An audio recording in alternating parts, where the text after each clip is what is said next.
One individual may die for an idea, but that idea will, after his death, incarnate itself in 1,000 lives. Subhash Chandra Bose. Good evening, and a very happy Independence Day to everyone present here. Before we get started, I'm grateful that we are able to gather here today, and I hope that all of you are doing well, both physically as well as mentally. If unfortunately you are not, I wish you the very best with all the love and support from TEDxSFIT. I hope this event today is able to do you some good. I'd love to thank TEDx for being so adaptable to the wave of virtualization that has just taken over the globe and continuing to do what they do best. And also, I'd like to thank our internet service providers. Hopefully our connection does not drop today and everything goes smoothly. As today is Independence Day, let us not forget, back in the day, we had brave warriors fighting for our independence. And today, there are many brave patriots who are out there risking their lives, fighting against the virus, fighting for our freedom. Let us keep them in our minds and in our prayers. The COVID-19 pandemic has halted most of our day-to-day events and activities and has caused our lives to enter quite the uncomfortable and mundane phase. I'm sure most of us are looking for some sort of inspiration and motivation to get us through these trying times. And what better place to find it than at a TEDx event? As it turns out, even a global pandemic is not enough to stop our students from bringing it here to you here today. Welcome to TEDxSFIT 2020. My name is Leander Fernandez, and I will be your co-host today, along with my dear friend, Mervyn DeCosta.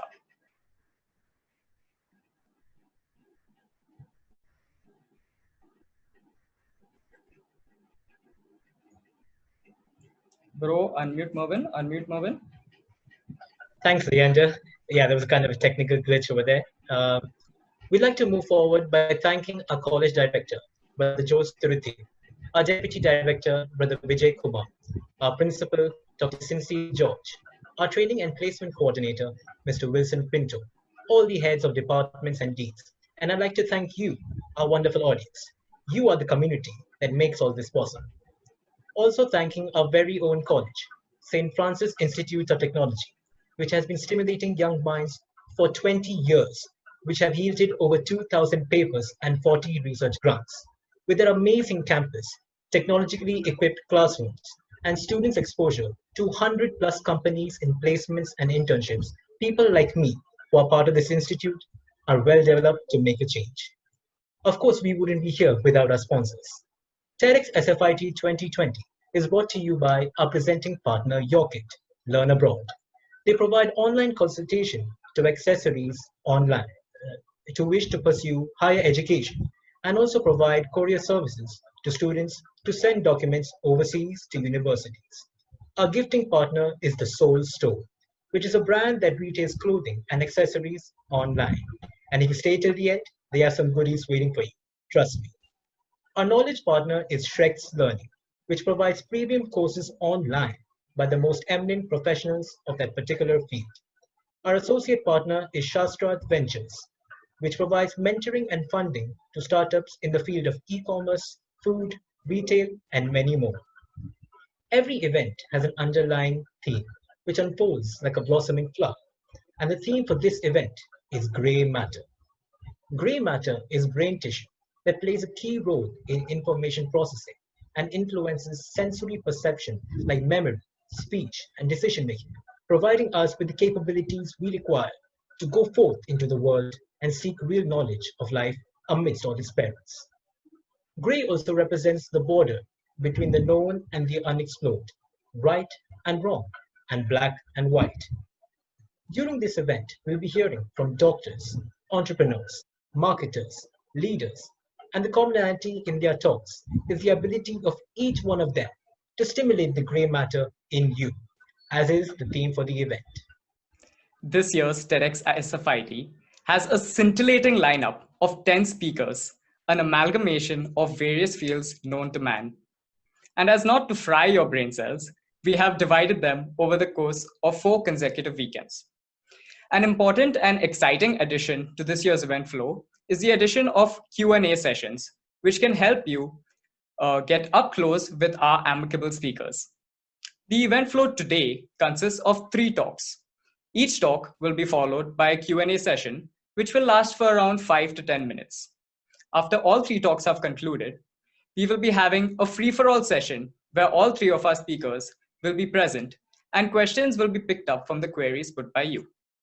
So please, if you have any questions for the speaker at any point in time, send them to the moderator through the chat box, and we will let you ask them in the Q&A session or in the free-for-all session. All right, to get the best experience of the talks, please do switch to speaker view. This can be done by clicking on the button in the top right corner of the window. Kindly do note, we are all here for a positive and enriching experience and do not have any hindrances in this exchange. If anyone is detected sending any offensive, hateful, or spam messages, they will immediately be removed from the session.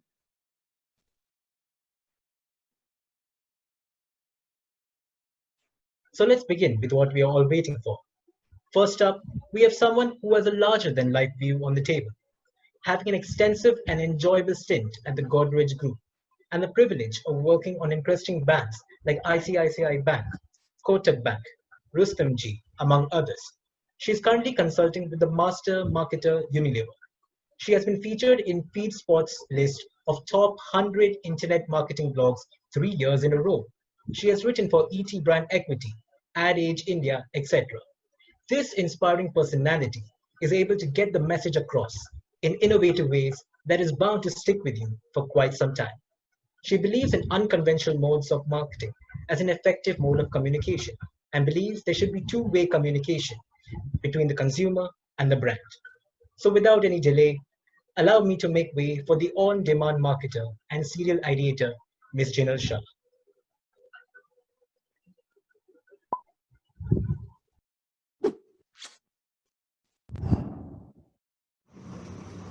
If I ask you to paint a picture of the post-COVID world, I'm sure it will be a dark, bleak, and a grey scenario. Because before coronavirus, everything was so comfortable, it was so familiar, but the pandemic is forcing us to get out of this comfort zone and venture into the unknown and the unexplored areas. Like everyone else, even I was very anxious and worried about what to expect from this future. But I have found a secret way to see this future as colorful and exciting. And that secret way is to look at it through the lens of a marketer. Now, as marketers, it is second nature for us to look for the positive, however small, however minuscule, in any product or service. It is our job to paint a picture of possibilities and benefits, to figure out reasons to like something, to prove its merits, so that you, as a customer, get excited to give it a try at least. So here I am today as a marketer, ready to prove the merits of the post-COVID world, or as everyone loves calling it, the new normal. Now, in order to prove the merits of this new world, what I did is I thought of it as a product or an assignment that I had to market to you. So I poked at this new normal from all possible angles, from the top, bottom, left, right, everywhere, just to see if it had any positive, unique, or exciting aspects. I was pleasantly surprised to see that it had enough benefits that could be shared with you today. I have also identified its USP, the unique selling proposition. So now with all this background work in place, I am finally ready to market the new normal to you, to convince you to look forward to it, not just with trepidation, but with some amount of excitement. I'm not saying everything is going to be rainbows and sunshine. What I am saying is that this new normal can be good looking if we just look at it from another perspective. So, in other words, I am here to market hope for the future. I know it is a little ambitious, but it's worth a shot, right? Now, what is my marketing objective? By the end of the talk, I wish to hear you say that, this post-COVID world seems to be okay. I think it will be exciting. Why don't you bring it on? Who is going to be my target audience? It is going to be anyone who is worried about this future, who's looking at it with skepticism and fear and with a lot of question marks. Now, the most important thing, what is the USP of the new normal? Now, the answer is that it is not the new normal. It is the normal for the new us. Let me repeat this once more. It is the normal for the new us. Just think about it. It is not the normal life that has changed, has it? It is we. We have changed. We have improved and become better versions of ourselves. We become like upgraded versions of ourselves, the version 2.0, if you will. In this new upgraded avatar, we have become more independent, more health and hygiene conscious. We are now aware of what constitutes healthy eating, what type of foods will help boost immunity, what exercises to do, maybe what kind of preventive medications to take, and the list goes on. We've got a mountain of information from so many different sources, be it the government, the WHO, CDC, our parents, friends, basically every fellow human being. Because of this information, we've almost all become PhD level experts on COVID-19.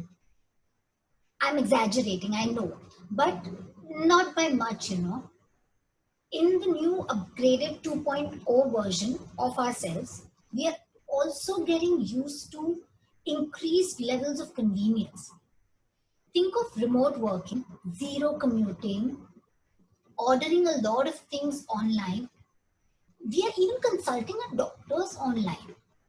Now, the best example is in 2019 in Britain, less than 1% of the medical consultations took place online in the entire year versus 100% of them taking place online in just the 2 or 3 months of the lockdown. Now, all these changes that happened, they didn't scare us, did they? Because they just happened. They took place one day at a time, slowly, subtly, and without scaring us.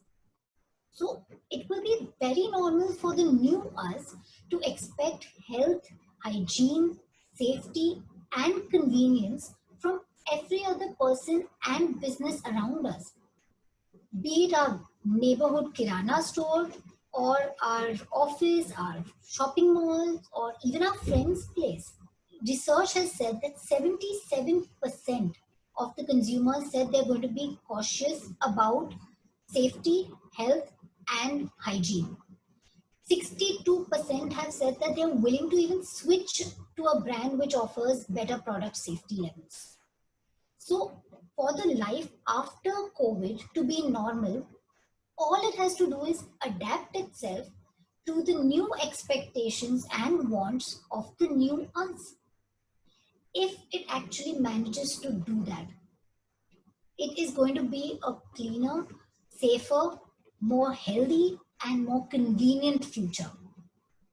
Isn't that exciting and worth looking forward to? Now, if you are not yet convinced, don't worry. I have some more benefits of the normal for the new us to share with you. Let's begin with the first one. It is the future which has come early, or it has come forward. Now take a look at this forward. I'm sure almost all of us have received this particular forward, or at least some variation of it during the lockdown. Obviously, this was a humorous take on the year 2020, but it held a tiny kernel of truth. It does feel like this year is getting wasted because we had so many plans for the year which we couldn't execute for obvious reasons, right? But don't be too sad about it though.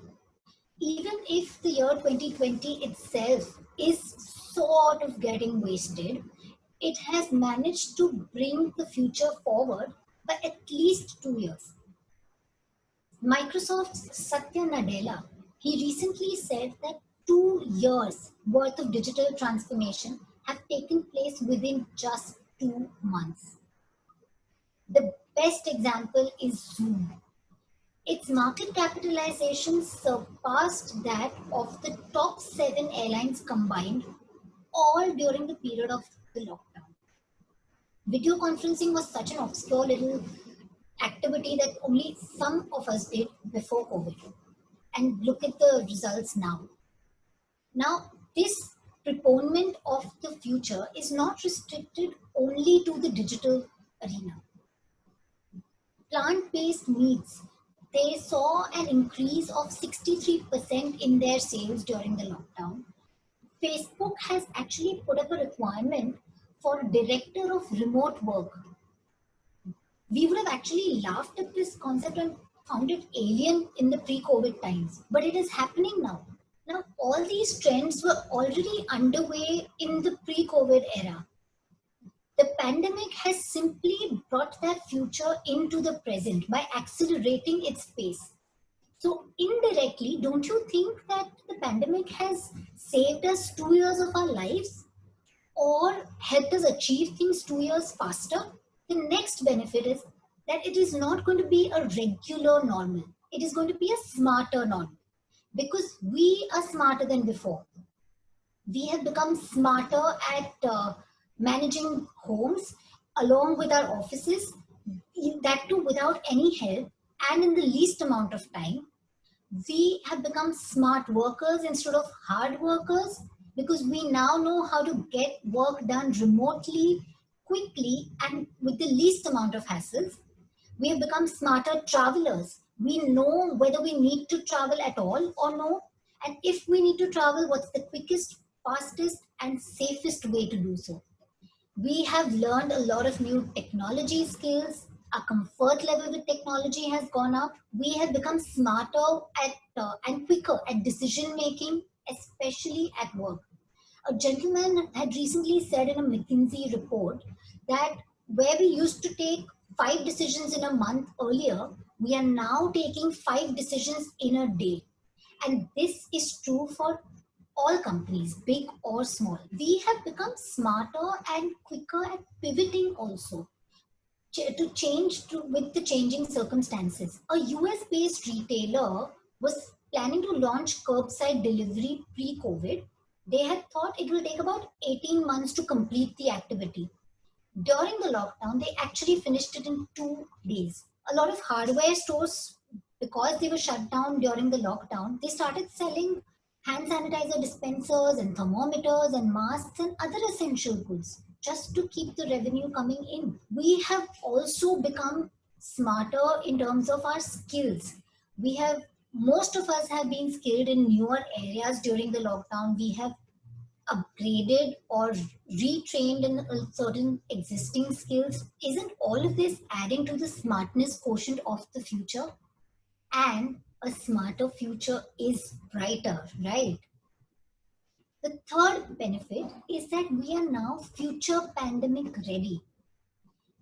Newspapers and research reports alike have said that the main reason why Southeast Asian countries managed to control and respond to the COVID pandemic was their prior experience with the SARS epidemic, to the extent that Taiwan is said to be in a state of near readiness for the last 17 years. That is why they managed to execute 124 different action items within just 5 weeks of the pandemic. Now, the current COVID pandemic is similarly preparing us for any future pandemics because we have now learned so many new habits. We have experienced so many new things. Things like the lockdown, hand hygiene, respiratory hygiene, health focus. We've learned how to set up hospitals quickly, all of this. So the government and us together will be able to shrug off and face any future pandemics quickly and more confidently. The next benefit is that innovation pace has gone up dramatically during the lockdown.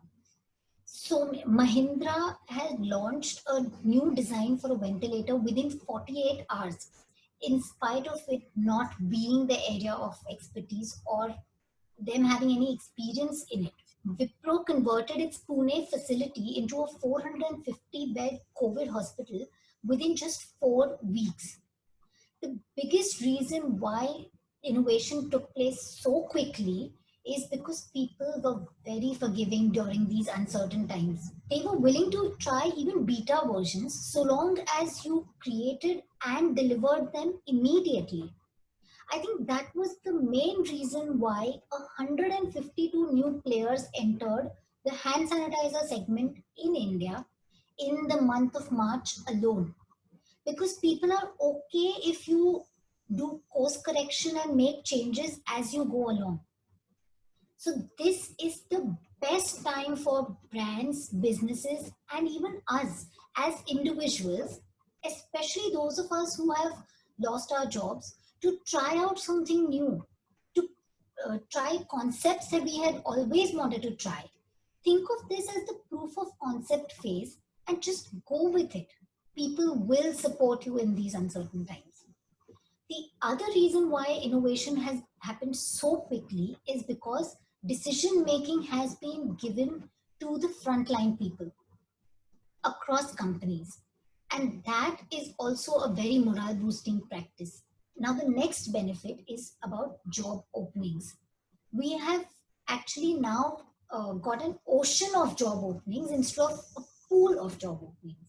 If we lost our jobs in the pre COVID era, we would be stuck looking for a job only in our city or in our country. But now, all those boundaries have disappeared. We can now look for a job anywhere in the world because of remote working. Companies have now got proof that remote working indeed works. So they have set up policies for it, separate departments for it. They have now also looked at technological advancements related to remote working, and anybody can apply for a job anywhere without relocating. So for companies also, they are now getting an access to a much wider talent pool than before. And the talent pool also has expanded to include women who had to drop out of their careers to take care of families, and now they can jump back in because of the flexibility that remote working offers. Disabled people who faced mobility issues earlier can now also apply for these same jobs because of remote working. The other thing is that companies have now moved from head count to skill count, where they are now considering the number of the different skills that are needed to finish a particular job versus the number of people needed for it. So if I lose my job and I don't have the expertise for another job, but I do have certain skills that will help me finish part of the new job, I can still apply, right? So all we need to do is just take a stock of our skills, brush up wherever needed, and start applying to companies near and far. The probability of us getting a job has gone up dramatically.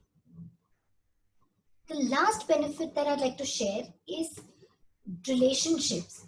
Our relationships have become so much richer with our families, friends, and even with our colleagues. We have connected on an emotional level with everybody during the lockdown. And this has continued even as the lockdown is easing off. So we are now calling friends over at home, those smaller groups, just to play games, have good food, and a good time generally, instead of going out with friends. So calling friends over was already gaining popularity in the pre-COVID times, but the pandemic has again accelerated this and brought it into the mainstream. So this makes for a very warm and welcoming future, don't you think? Let's do a quick recap of the normal for the new us. We are now having more fun with our friends and family. We are more emotionally connected to them.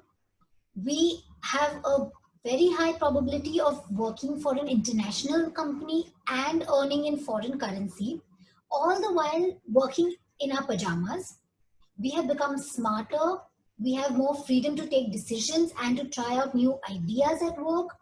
We are enjoying a future that has come 2 years early, and we are future pandemic ready. Now, how cool is that? What more do we want from the future? Are you finally convinced that this is a future to look forward to? Shall we bring it on and let the adventure unfold? What do you say? Thank you.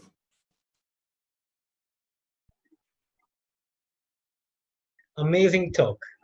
This has made me feel more positive than before. And as Jinal rightly mentioned, it's a new us. Production has been twofold in the digital sense, and it's early, so more time to adjust. It's smart work, not hard work, and rightly so. We've used endemics to prepare for such crises as we are going through now. It's a beautiful world, and this has only brought us closer, in touch with ourselves and our loved ones. We have adapted before and succeeded immensely, and with such an informative and positive perspective, it's only going to make things better at the end of the day. Now, I'm sure all of you must have had some questions about this, about the new us and the normal. So let's go over to a Q&A session moderator for today, Joshua Fernandez.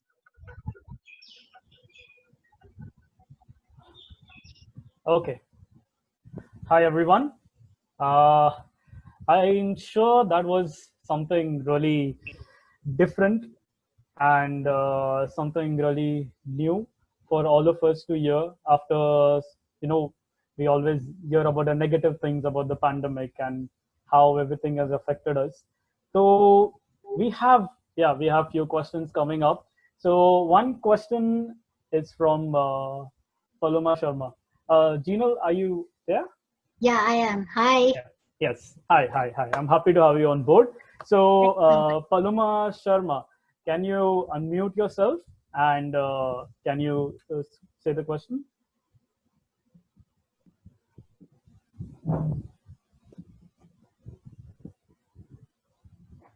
Okay, I guess there is some problem, so I'll just take her question. Okay, so she's like, the speaker makes a great point about marketing over digital mediums. But how does this apply to mainline marketing? Like, India has only 29% social media penetration and 54.29 internet penetration. How does this become a smarter normal if the access is limited? Or is it that's it's a smarter normal only for the privileged ones? It is. Hi, Paloma. Thank you so much for the question, first of all. But see, it's not a smarter normal only for the privileged few. Even though internet penetration is limited in India, we are not saying smart only in terms of digital access, right? When I said smart normal, what I meant is it's become smarter in terms of us understanding how to adapt to the situation also, and how to pivot. As I mentioned, ki if there are changes in the circumstances, we have realized how to quickly take action so that we can face the situation better. But It's not only don't you think this is like too optimistic of you? Like, I get where you're coming from. We shouldn't be completely defeatist about the situation, but don't you think it's too optimistic of you, given that we are at 12.7% employment? Not everyone has the access to create what they want to do, since you said that people should go ahead with what they want to do right now. It's a great thing to do, it's a great motivational thing to say, but how realistic is it if your economy is crashing? No matter what startup you come in with, who is going to fund it? Who is going to be your consumer? Aren't these larger questions that we should address? So I'll tell you what. I understand about the customers not being there, but I'll just give you an example. Like hotels, hotels are high contact industries, and everyone thought that obviously hotels are brutally impacted by the COVID pandemic because no one goes to the hotels. So they were lying vacant. But they figured out a different way to handle this. They started renting out their rooms as personal dining spaces, or they started giving it as remote working space. My point is that even though people are facing unemployment, if you had to compare the current unemployment scenario with the previous times, the situation would have been far worse had we not had the entire bouquet of changes that have taken place. Like if this pandemic had come maybe say 5 years earlier, then digital penetration was far lower than what it is right now, and where remote working was absolutely not there, unemployment figures would have been much, much higher. Right now, even with the unemployment being high, people at least have the option to apply to companies outside of their geography. Earlier, we were restricted to sticking just to our city or to our country for jobs, but or ready to relocate. So unemployment, I'm not saying we shouldn't address these issues, but my only point is that everyone is talking about the negative, about the COVID situation, and that's not going to change. But it's not only black. It has some elements of white. There is some silver lining. So I was just trying to look for the silver lining, however thin, if you will. Does that answer your question?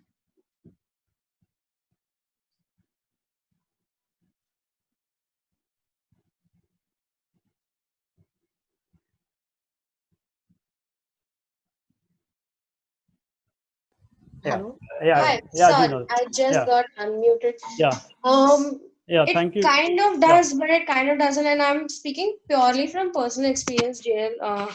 Please don't take this another way. Maybe it's because of a difference in industries. But a lot of times when we try to apply for positions outside of India, and it's great that these have opened up because of, you're right, remote working has opened up a lot Yeah. of opportunities for us. But if you actually go and check out positions, they will tell you remote, but within certain country, within certain state. They will want you to be a native English speaker, which is basically code for must be born within the US or within the UK or within Australia. So I get what you're saying. I just think, this is simplifying it a little too much. But yeah, that's my opinion, yeah. and you're entitled to yours. Yeah, thank you, Paloma. Thank I think both have put up a very important point, and I think what Gina is trying to focus on, what she's trying to bring out is the positive part, and which something like is not a common narrative these days, and it is we have to look at the balance out, and we need both, and that's what Gina is providing us with, about the smarter normal, making us future proof, the innovation aspect. There are so many things in the picture that we kind of in this tight crisis we kind of focus only on those negative aspects. Okay, thank you, Paloma. I'm sure you have a lot of questions, and there are a lot of other people also asking questions, so we have to rush on. We can have later conversations happening in the free fall session. Okay, so the next question that we had by Flavia D'Souza, I will take it. So now, due to the COVID, schools and colleges have gone online too.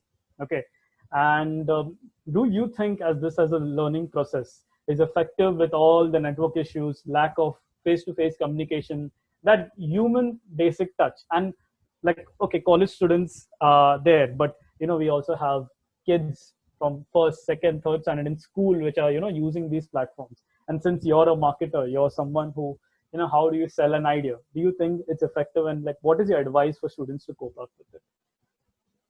So I like the question. It's an interesting question. See, I'll tell you what. Yet again, I online remote learning has happened because of we've been forced to do remote learning, and that too for school kids and college students alike. It is it has its drawbacks, no doubt about it. But if we have to compare remote learning with classroom learning, it obviously falls behind.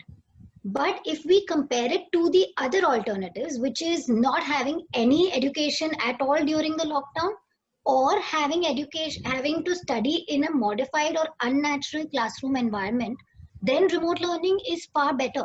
Like, schools in China have reopened, and the way they have opened is each student is made to sit behind a shield.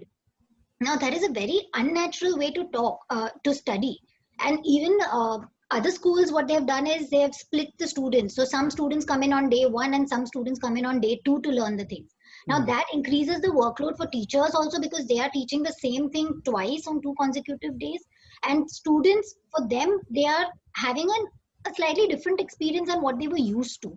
But if you think about the benefits of remote learning, I'll say one of the strongest benefits is that students themselves have become far more comfortable with technology. Like, I know my nephew, he's 6 years old, and now because of learning online, he started becoming so comfortable with technology and learning online. So there are kids who are very shy in school, so they may not be very open to asking questions in front of other students. But when they are sitting in the comfort of their own homes and they are sitting alone, they are more likely to open up and to have that confidence to ask.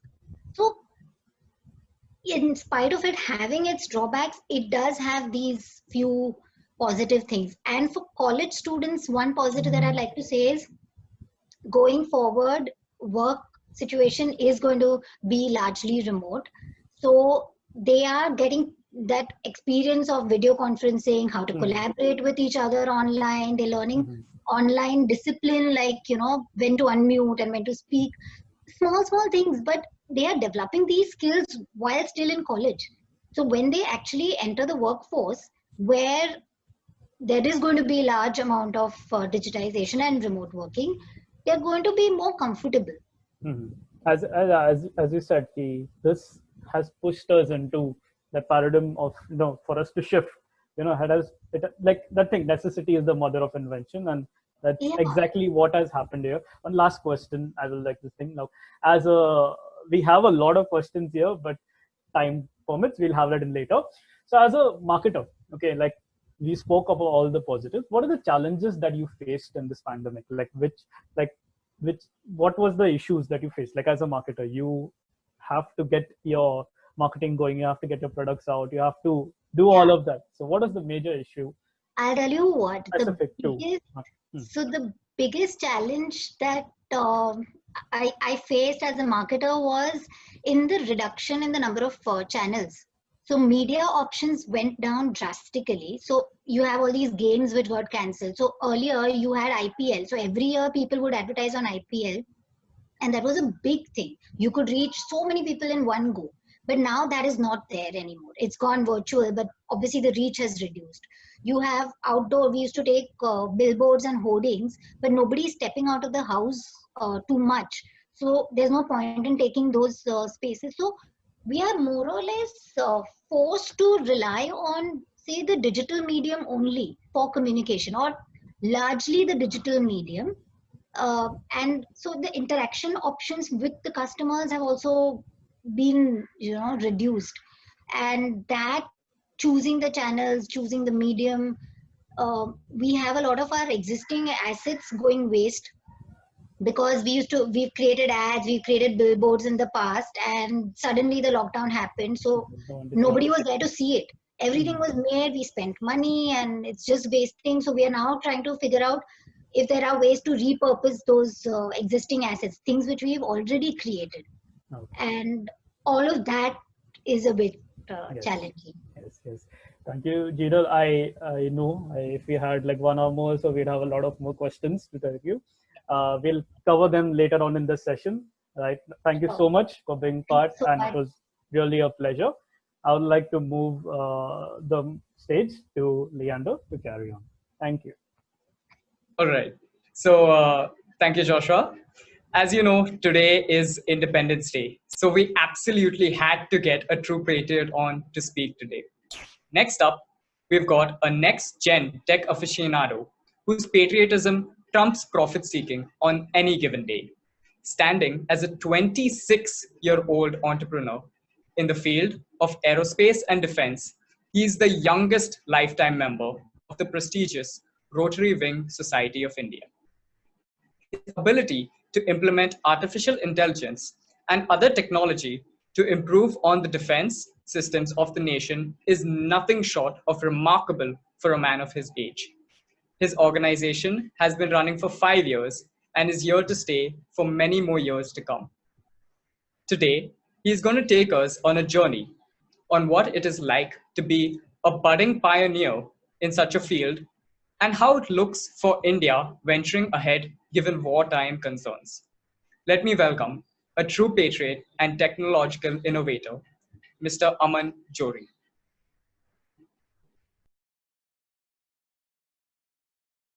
Of all things true about human nature, the one indisputable fact amongst humans remains the same, and that is that they bend towards conflict. When you know that your adversary has a gun, the best way to maintain peace in today's time is ensuring that we have a bigger and a better gun than them. Good morning. I'm Aman Johri. I'm an entrepreneur in the field of aerospace and defense in India. My job is to build next generation weapons technology that addresses any threat that our subcontinent faces today and whatever we can perceive for the immediate near future. With the time I've personally spent interacting with the Indian Defense Forces, I've come to realize how dynamic the rate of change of weapons technology is. And of course, the future is full of surprises. The precedence of war, whether set now or in the past, has been the same. That is, control or acquisition of geography, projection of raw power, and the ultimate destruction of an adversarial force by using weapons. Over the last 2 decades, our definition of conflict has changed drastically. The chance of two conventional armies engaging in direct head-on conflict is extremely rare in today's time. It is simply not economically viable anymore. In fact, the presence of institutions like the UN and these diplomatic channels make it even a rarer possibility today. The wars of the future will most likely take the shape of a proxy conflict, like the ones we see in Ukraine, Syria, Iraq, etc. Our subcontinent, however, has been routinely engaged in conflicts with institutionalized radicalism, ones we see in extremist organizations and rogue governments. It has been, of course, a long-standing belief that the next world war will be for the fight for water as a resource. To protect our fresh water assets and sources and to ensure that the country is protected at all fronts, we need to start rapidly developing. Since ours is also a traditional military force, a lot needs to change to address the threats of the future. From World War II to today, the world has seen a dynamic shift in doctrines and the thinking towards engaging an enemy. The legacy weapons of yesterday includes the A-10 bombers and the B-2 bomber aircrafts. However, the weapons of tomorrow, the ideology, thinking, and psychology will revolve around the concept of least contact with an enemy. Today, we need to strike silently, strike fast, strike deep, and return unnoticed. India houses a wide scope of terrain, from deserts in the west, mountains in the north, swamps in the east, and jungles in the south, which means that our modus operandi of our military and the weapons have to have a strong integration to address this in the future. From Genghis Khan's long-range land warfare tactics to Napoleon's naval strengths, theaters of war have seen a heavy intermixability of operations, each having its own key involvement in assuring victory. Tomorrow's theaters of conflict will not just be limited to land, air, or sea. The theater of the future will see 2 more key additions, that is cyber and space. In the wars of the past, a sure-shot path to victory was cutting off petrol, food, oil, and water supply to the enemy. However, tomorrow, we need to prepare to focus on destruction of satellites, communication, internet, and media access to the enemy. That also includes protection and security of our own assets in domains of cyber and space warfare. To protect our naval space command assets and provide tactical advantage in outer space, ASAT weapons or anti-satellite weapon systems are used to defend against imminent hostile ballistic missile threats. In India, in ISRO, we have developed our very own kinetic kill vehicle that can destroy satellites moving at up to 10 km/s speeds in low Earth orbits. In fact, they can go up to an altitude of up to 1,000 kilometers from the mean sea level. Our ASATs also have the accuracy of less than 10 centimeters in target interception and destruction, making it the best ASAT in the world today. The need for the future, however, lies with the development of the exo-atmospheric interceptor technology. Now, what is this technology? This can be anything from co-orbital missiles combined with long-range offensive laser interceptors, or in fact, even EMP generators for that matter. Modern ICBMs today use astronomical navigation. That is, they lock on to the position of a star or a planet in space and then calculate the estimated ballistic trajectory. In the future, these weapons will be heavily integrated with ring laser gyroscopes and even inertial navigation systems. Because these missiles need to often maintain lofty and heavy trajectories. Since our ASATs can only achieve a kill range of low Earth orbits or polar satellite orbits, the ASATs of tomorrow need to be cheap, easy to assemble, easier to fire, and most effective in destroying a target at pinpoint accuracy across any range of orbit in outer space. The cyberspace domain, of course, is one that needs special focus in these modern times, especially in a country like ours where industrial automation is still in its early nascent growth stages and we do not yet have fully developed complex cybersecurity systems in place, especially to counter a cyber attack. The biggest threat today is to our CI, or critical infrastructure, which includes areas like electrical grids, nuclear power plants, healthcare institutions, etc. A cyber attack of a nationwide scale can be catastrophic if we do not properly address the threat that we face tomorrow. Network security for these command and control systems, especially for critical infrastructure, must be provided with a decentralized decision-making process. That means that a system needs to come in place, which cascades threat surveillance and tactical information on cyber attacks right to the local level, to the local command stations in the hands of the people that man these stations. In fact, just having a security measure isn't sufficient if you don't test it often and prepare it well in advance. Intelligence or information sharing about cyber attacks should be a priority while conducting these cyber warfare exercises that we often do with our allies abroad. Another worthy addition to this list of technology infusions is that of swarm technology. It addresses the problem of projecting a large amount of damage to the enemy by distributing the intended firepower in smaller individual and independent units. Whether it's missiles, rockets, or drones, swarm technology can help build a stronger, cheaper, and a more robust mechanism of engaging an enemy from a large distance. The athletic and acrobatic ability of drones is best utilized in a swarm. Drones launched in a swarm can prove to be highly effective kill machines, as they don't give the enemy a chance to react or respond in time. Most small drones have minimal radar cross sections that gives it radar avoidance capability or a kind of a passive stealth, if you will. Micro or mini class drones also have extreme maneuverability in harsh weather environments and in fact even in unfriendly terrain, thus making it a suitable solution for unconventional warfare. Micro class drones often fly at the speeds of 75 kilometers per hour at altitudes of over 5,000 feet, which often proves as an effective technique for silent and much more rapid attacks. Mini explosive drones like the ones in front of me are fondly referred to as bullets with wings. We've developed these to be deployed in hundreds in a swarm at once, whether from the payload bay of a C-130J Hercules, or the underbelly of a Rafale, the upper deck of the INS Vikramaditya, or even from a land-based BMP vehicle. They cover a massive area of 10 square kilometers and can deliver an explosive payload at pinpoint accuracy. Combined with artificial intelligence, these little assets have the capability to recognize threat and neutralize them in a lightning strike attack, even before the enemy gets a chance to stabilize.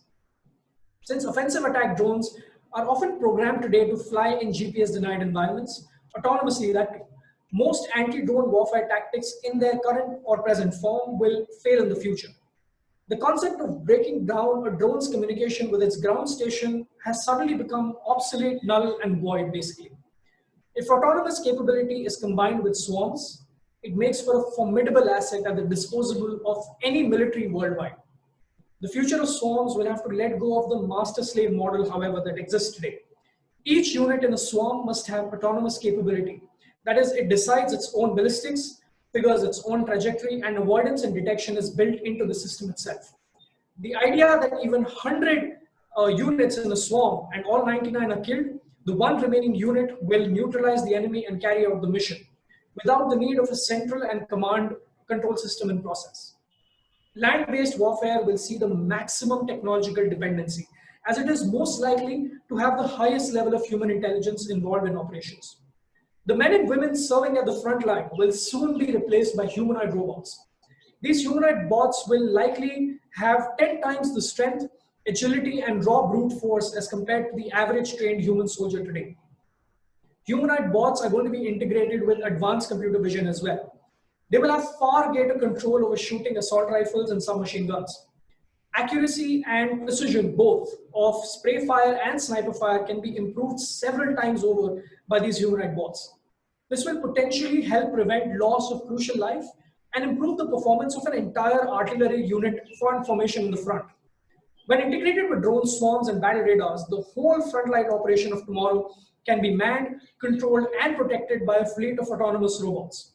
In fact, human factors like fatigue and extreme weather conditions and long standoffs are eliminated completely in the system, which often prove to be make or break scenarios for winning a battle. There is a new boom in technological advancement of underwater and surface naval vessels in the last few years. Naval warfare will see autonomous microships which can carry out anything from anti-piracy to naval barricading missions. When integrated with swarms, they can be used to carry naval mines. This, by the way, is a game changer for naval warfare, as the mine can now travel to enemy ships as a means of preemptive strike and with a cost-effective and autonomous solution available today. Development of naval assets in the future will largely focus on projection of firepower over large distances, whether it is in the form of solid rockets or high-energy focused lasers. In conclusion, the wars of the future are expected to be short. They're expected to be silent, and the winners will eventually be the ones that can develop, induct, commission, and deploy advanced technology the fastest. While more and more time, effort, and money is spent on developing offensive technology, the important thing to remember for everyone is that there is no weapon in the world that does not have a counter weapon. India today is fortunate to have some of the brightest minds in the world working in improving national security through technology. I'm personally confident that we as a nation are far ahead in this game. To maintain this momentum, let us not forget that threat persists forever. To be ready for the future, we need to act today. Jai Hind.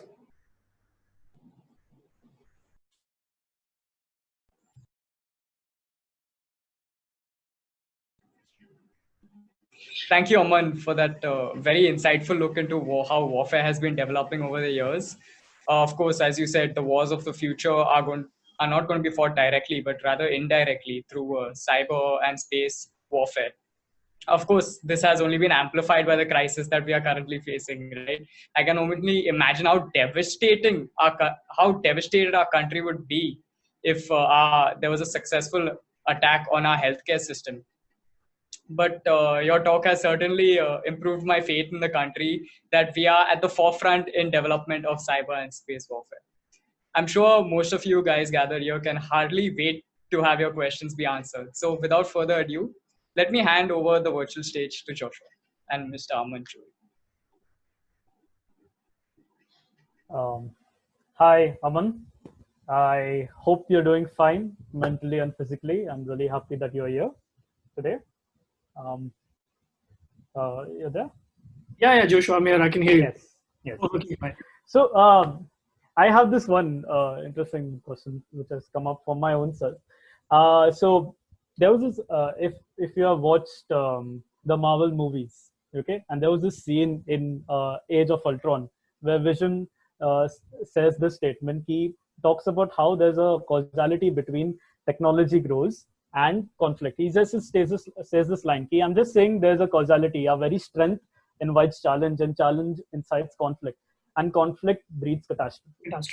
Yeah. So how do you tackle this? Like, growth is required, countermeasures required. So how does you're on the field? So how is this problem managed? Because with this also, with the Indian Army, there's also terrorists who they're growing with this technology. So how is this problem?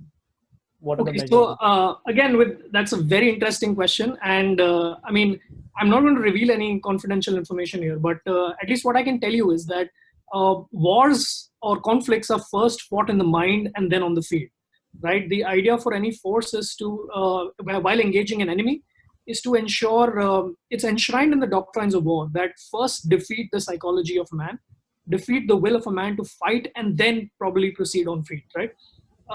If I compare with other countries, I'm not going to name any countries, but if I compare with some of the major military world powers today, they routinely do exercises and they're very showy about these kind of things.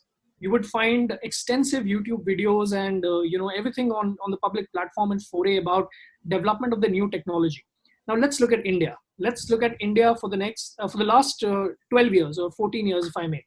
What are the visuals we have of the Army and the Air Force? We usually see the Indian Army going on Arjun Mark 1 tanks. We are having the Indian Air Force flying in MiG-21s, which is very old technology. Their parts, their instruments, and although we have done a lot of upgrades to Bison aircrafts, but they're definitely very old technology.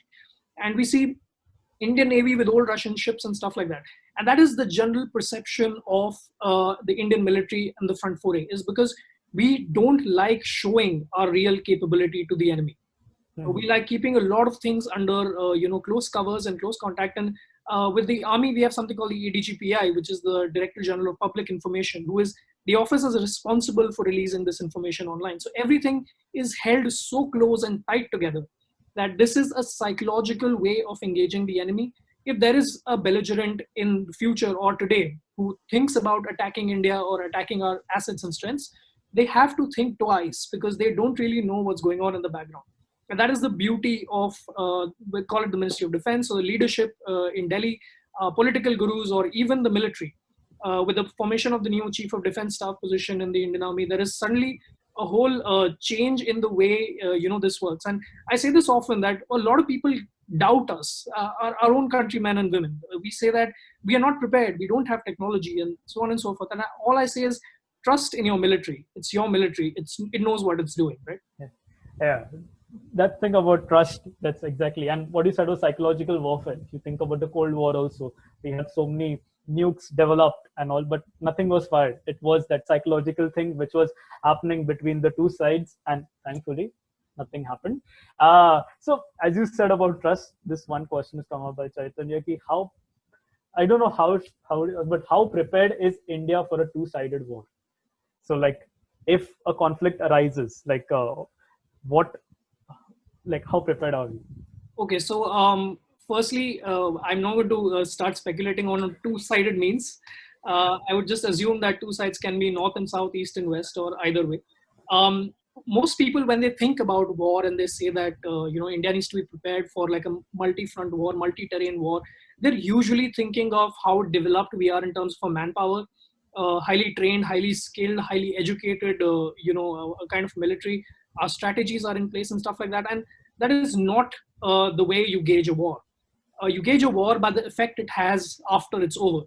As in whether our financial sectors, whether our education institutions, our healthcare institutions, everything that will be impacted by a conflict, do we have the elasticity and the capability in our economy and in our country to bounce back from it, right? Conflict will be devastating. Just think about, I mean, God forbid it ever happens, but imagine a scale of destruction of 5 of our major cities. It can be, catastrophic for the nation. And for a nation to bounce back, you need to ensure you have enough reserves, whether in currency, whether in gold or silver or whatever the next standard is, whether you have enough petrocurrency available for you to trade in the future, whether your financial FMCG sectors, your banks are stable enough to carry out these kind of recession tasks, whether we have enough reserves left. When you think about all this, you realize there are a lot of factors that go in war. And at the end of the day, a war is not a good idea. Even if engaging in conflict, for example, whatever's been happening in the recent past, in the last, I won't go beyond 2 months, the last 2 months, when India faces a clash or a conflict, they do not engage directly with weapons, right? You've been seeing this, that if they want, they could, right? Nothing is stopping them. But the reason that they don't is because they are in the same boat as we are. Most of our enemies are in the same boat. Again, enemy is a big word. There are no permanent enemies or friends in statecraft. But either way, they all have this idea that if a conflict starts now, to get back from it is going to be insane. And all the work that all these governments have done over the last 40, 50 years, and it wasn't very far away. The last World War was just right around the corner. If you look at the total scale of human civilization, we had nuclear weapons pointed at each other not less than 50, 60 years away. So in the case of a conflict, it is best to see whether a country is prepared to bounce back, whether we have the elasticity, right? And that is anybody's guess. At the end of the day, all I can tell you is, as far as your technology, as far as India as a country, upgradations or indigenization and modernization, we are very quickly approaching a stage where we are completely independent of foreign imports. That is, we don't have to rely on foreign technology anymore. And that process has been accelerated over the last few days and months, as we have seen in the recent past. And that way, I think we are confident that India in the near future, as far as defense and aerospace technology is concerned, is going to be independent. Yeah. Yeah, just spoke about World War. We almost had a minor thing in the start of this year. It was going around.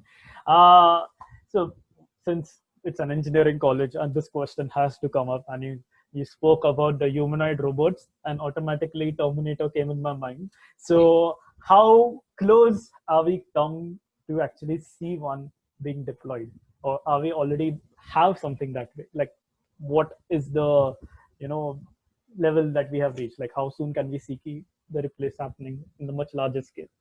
Okay, humanoid bots again is a highly experimental technology, mostly because when it comes to a humanoid bot building bridges, like the engineering core of the Indian Army, their main task is to make motorways, motorable roads, motorable for our artilleries and infantries to move forward.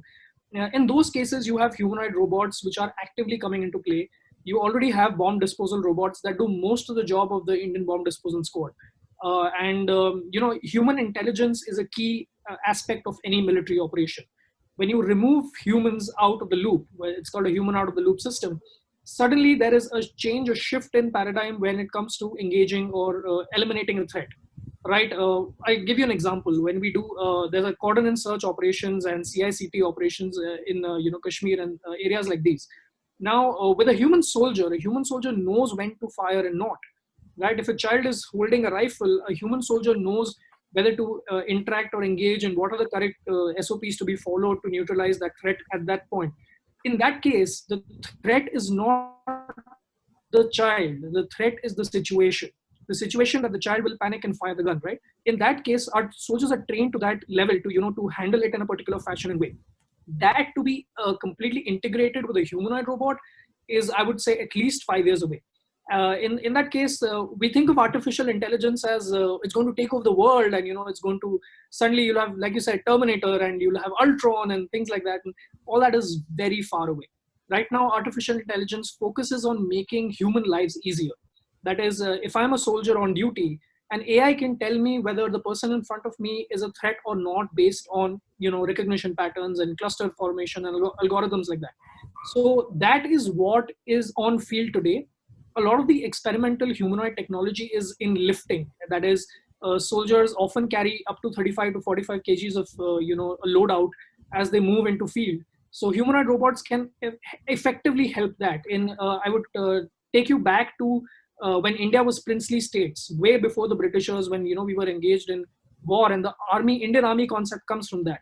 So every soldier had a sahayak, as an officer has as a man on the ground, whose job is to provide ammunition, who provide supply as this person is firing, engage in logistic operations. So that is now being taken over by humanoid robots, as in all the secondary duties and the auxiliary tasks that a soldier needs to carry on field are being taken care of humanoid robots, and that's going to be the future for a near while. When I say a full artillery formation on the front taking over, that is at least a decade away, if not more. Okay. We have a swarm of questions, and we'll have to. Yes. We'll not be able to take them right now. We'll take some of them in the session in the end.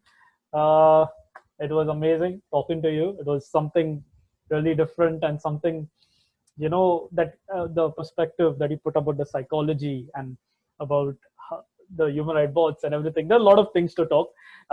So thank you so much for making time. And thank you, Joshua.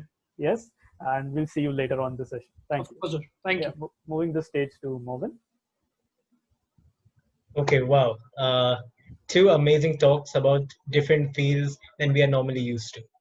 I guess this would take some time to process all that.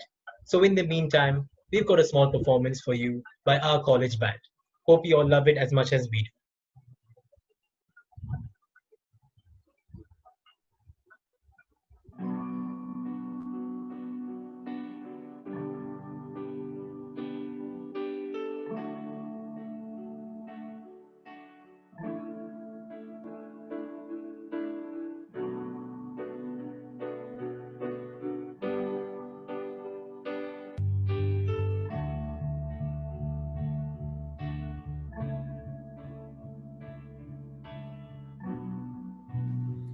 come up to meet you, tell you I'm sorry.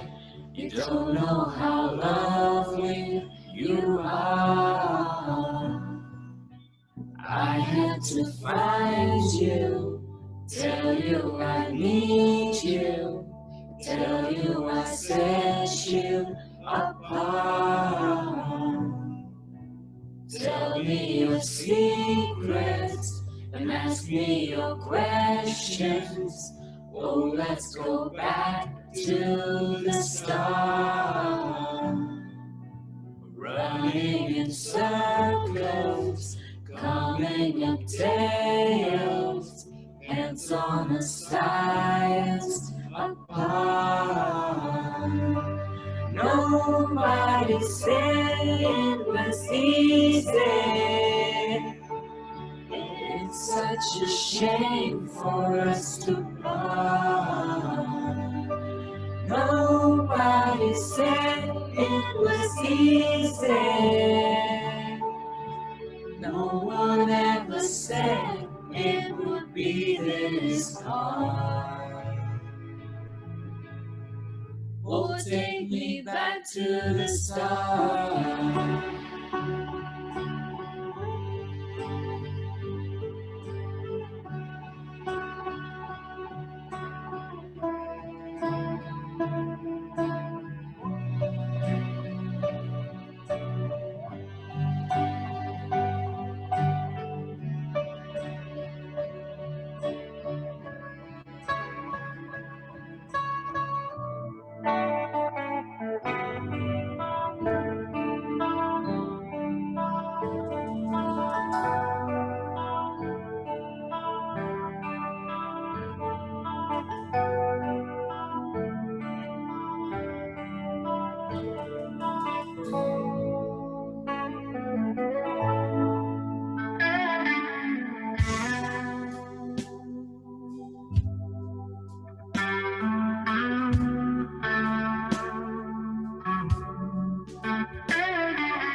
Imagine there's no heaven.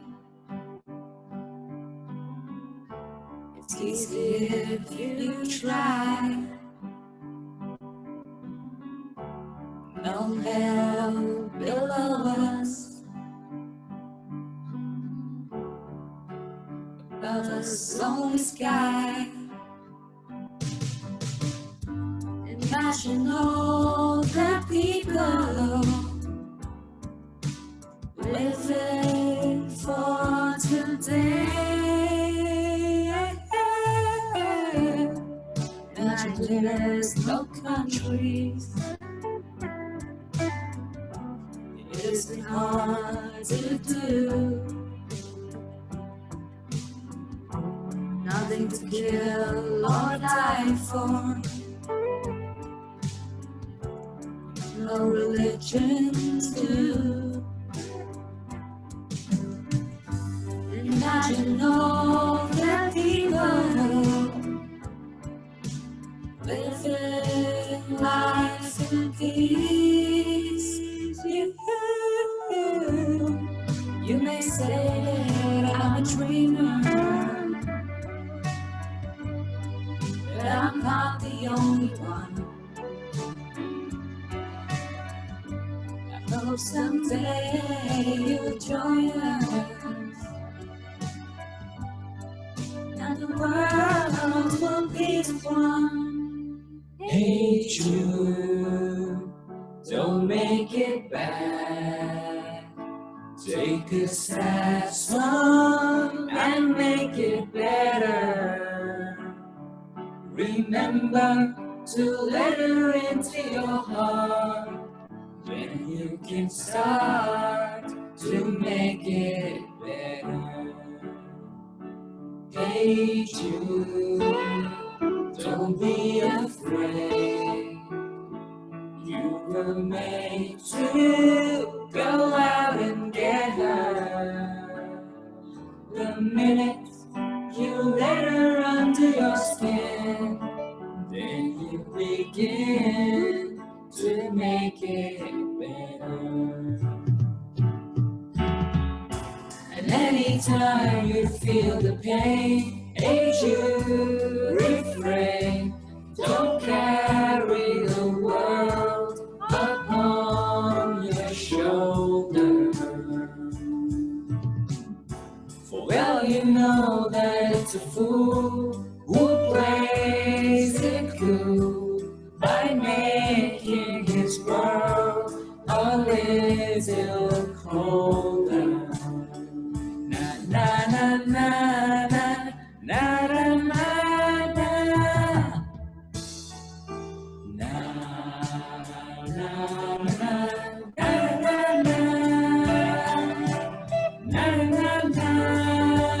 Hey Jude, Jude, Jude, Jude, Jude. Na na na. Hey Jude, na na na. Hey Jude.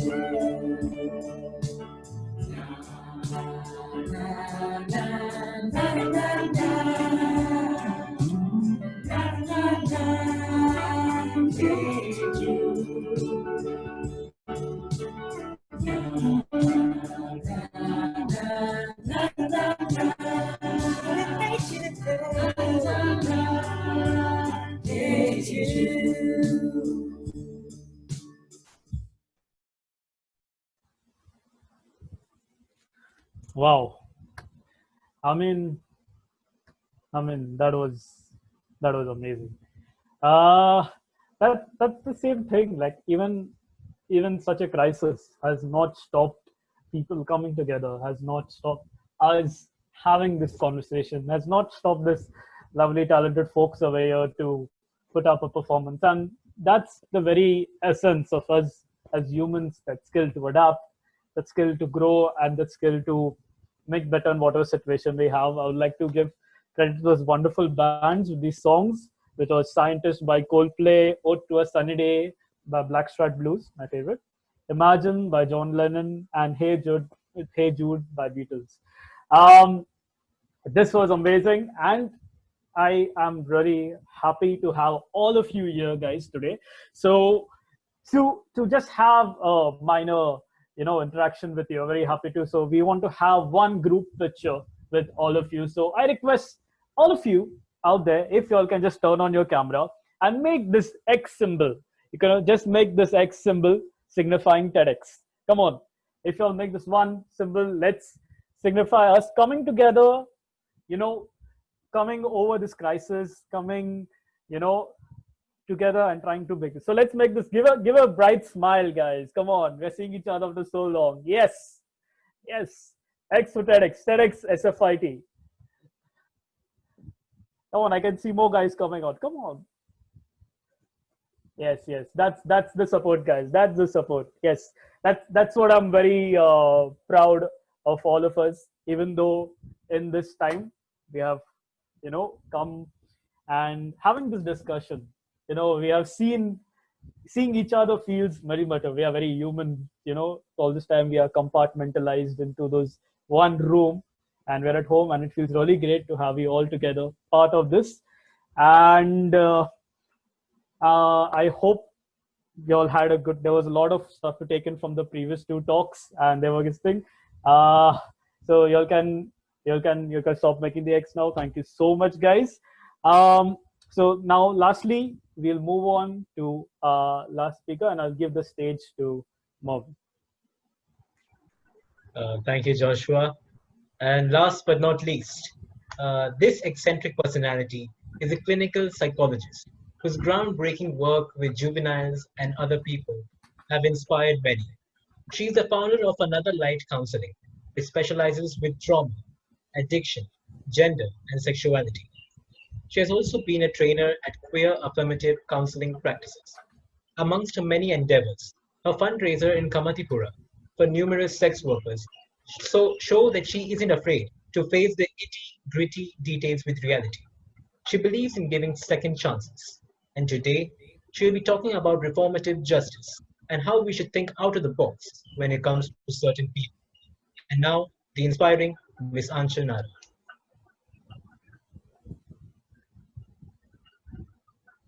Hi. So I'm going to start today's talk by talking about a client of mine. And a client of mine who I've been working for a year and a half. He came to me when he was 19. He came to me with a substance use problem. He was 19, he had been using for the last 12 years of his life. During the course of time when he was using, he landed up stabbing someone when he was high on cannabis. He did every drug that you can name, from cannabis, weed, cough syrup, pain medication, acid, shrooms, anything, you name it, and he did it. He's also someone who, of course, did so many drugs, so well, he needed the money. And because he needed the money, he actually went around and mugged people, beat them up for fun and for money. He's also someone who managed to not only mug people but deal drugs again for money to his classmates and people as young as him or even younger. He's also someone who got rusticated from multiple colleges at different points of time, had to change multiple schools.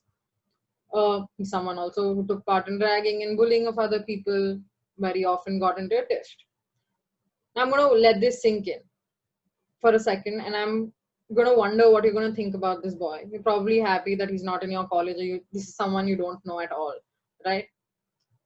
I'm going to ask you to hold on to that, and I'm going to tell you a story of another boy. Now, this boy is a 7-year-old boy, and he remembers opening his dad's whiskey cabinet and having a sip of his alcohol to feel better when he heard his parents fight, because sipping that alcohol was the only way that he could stop his heart from pounding. The same boy got sexually abused by his servant over a period of time when he was 7. He went to different schools. He often got bullied by people because he was fat and because he was dyslexic and dysgraphic, so he was often a target. He had to change 3 schools because of the bullying. One of the schools he entered, he was greeted up by making him lie on the floor and a bunch of seniors beating him up. He got bullied so much that at the age of 12, he and his roommate at the time were the central targets of bullying. He landed up finding his roommate's dead body after his roommate committed suicide at the age of 12.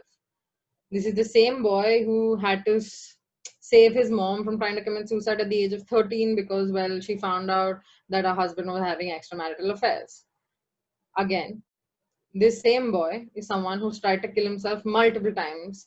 So I think he's tried to kill himself at the age of 14, 15, 17, and 19. Now I'm going to ask you, what do you feel about the second boy? I'm assuming and hopefully hoping you feel a little softer towards this boy, right? Now, what if I told you the first boy and the second boy was actually the same boy? Would you still feel like you wish you're not around him and you wish you never interacted with him? Or at some point you feel like saving this boy or feel empathetic towards his struggles and wish maybe you could be part of his support system or at least done something about it, right? Now, I want to tell you about what he's doing today. He's been sober for a year and a half. He's working in college. He's got his grades up. He's had a good relationship with his family. He's cut out everyone in his life who was toxic for him.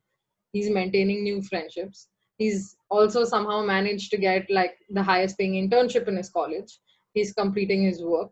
He's part of multiple organizations that help people with substance use and mental health concerns. Now, this boy seems like a really valuable member of society, right? And here I'm presenting 3 sides of the same boy.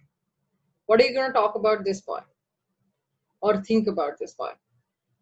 I'm going to wait for a bit and I'm going to tell you what would actually happen to him if all of this did not take these series of events. Well, if he continued to be the first boy that I spoke about, and you only continue to see that picture, well, he would be sitting in jail or remand home.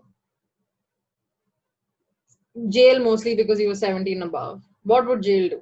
Jail would give him a sentence of 7 to 14 years for the attempt to murder, stabbing people. I'm not even counting the charges of mugging someone, beating someone up, dealing in drugs, and other minor bullying. He would obviously be thrown out of college. He would obviously not probably have the best relationship with his parents, families, friends. So he would essentially be rotting in jail.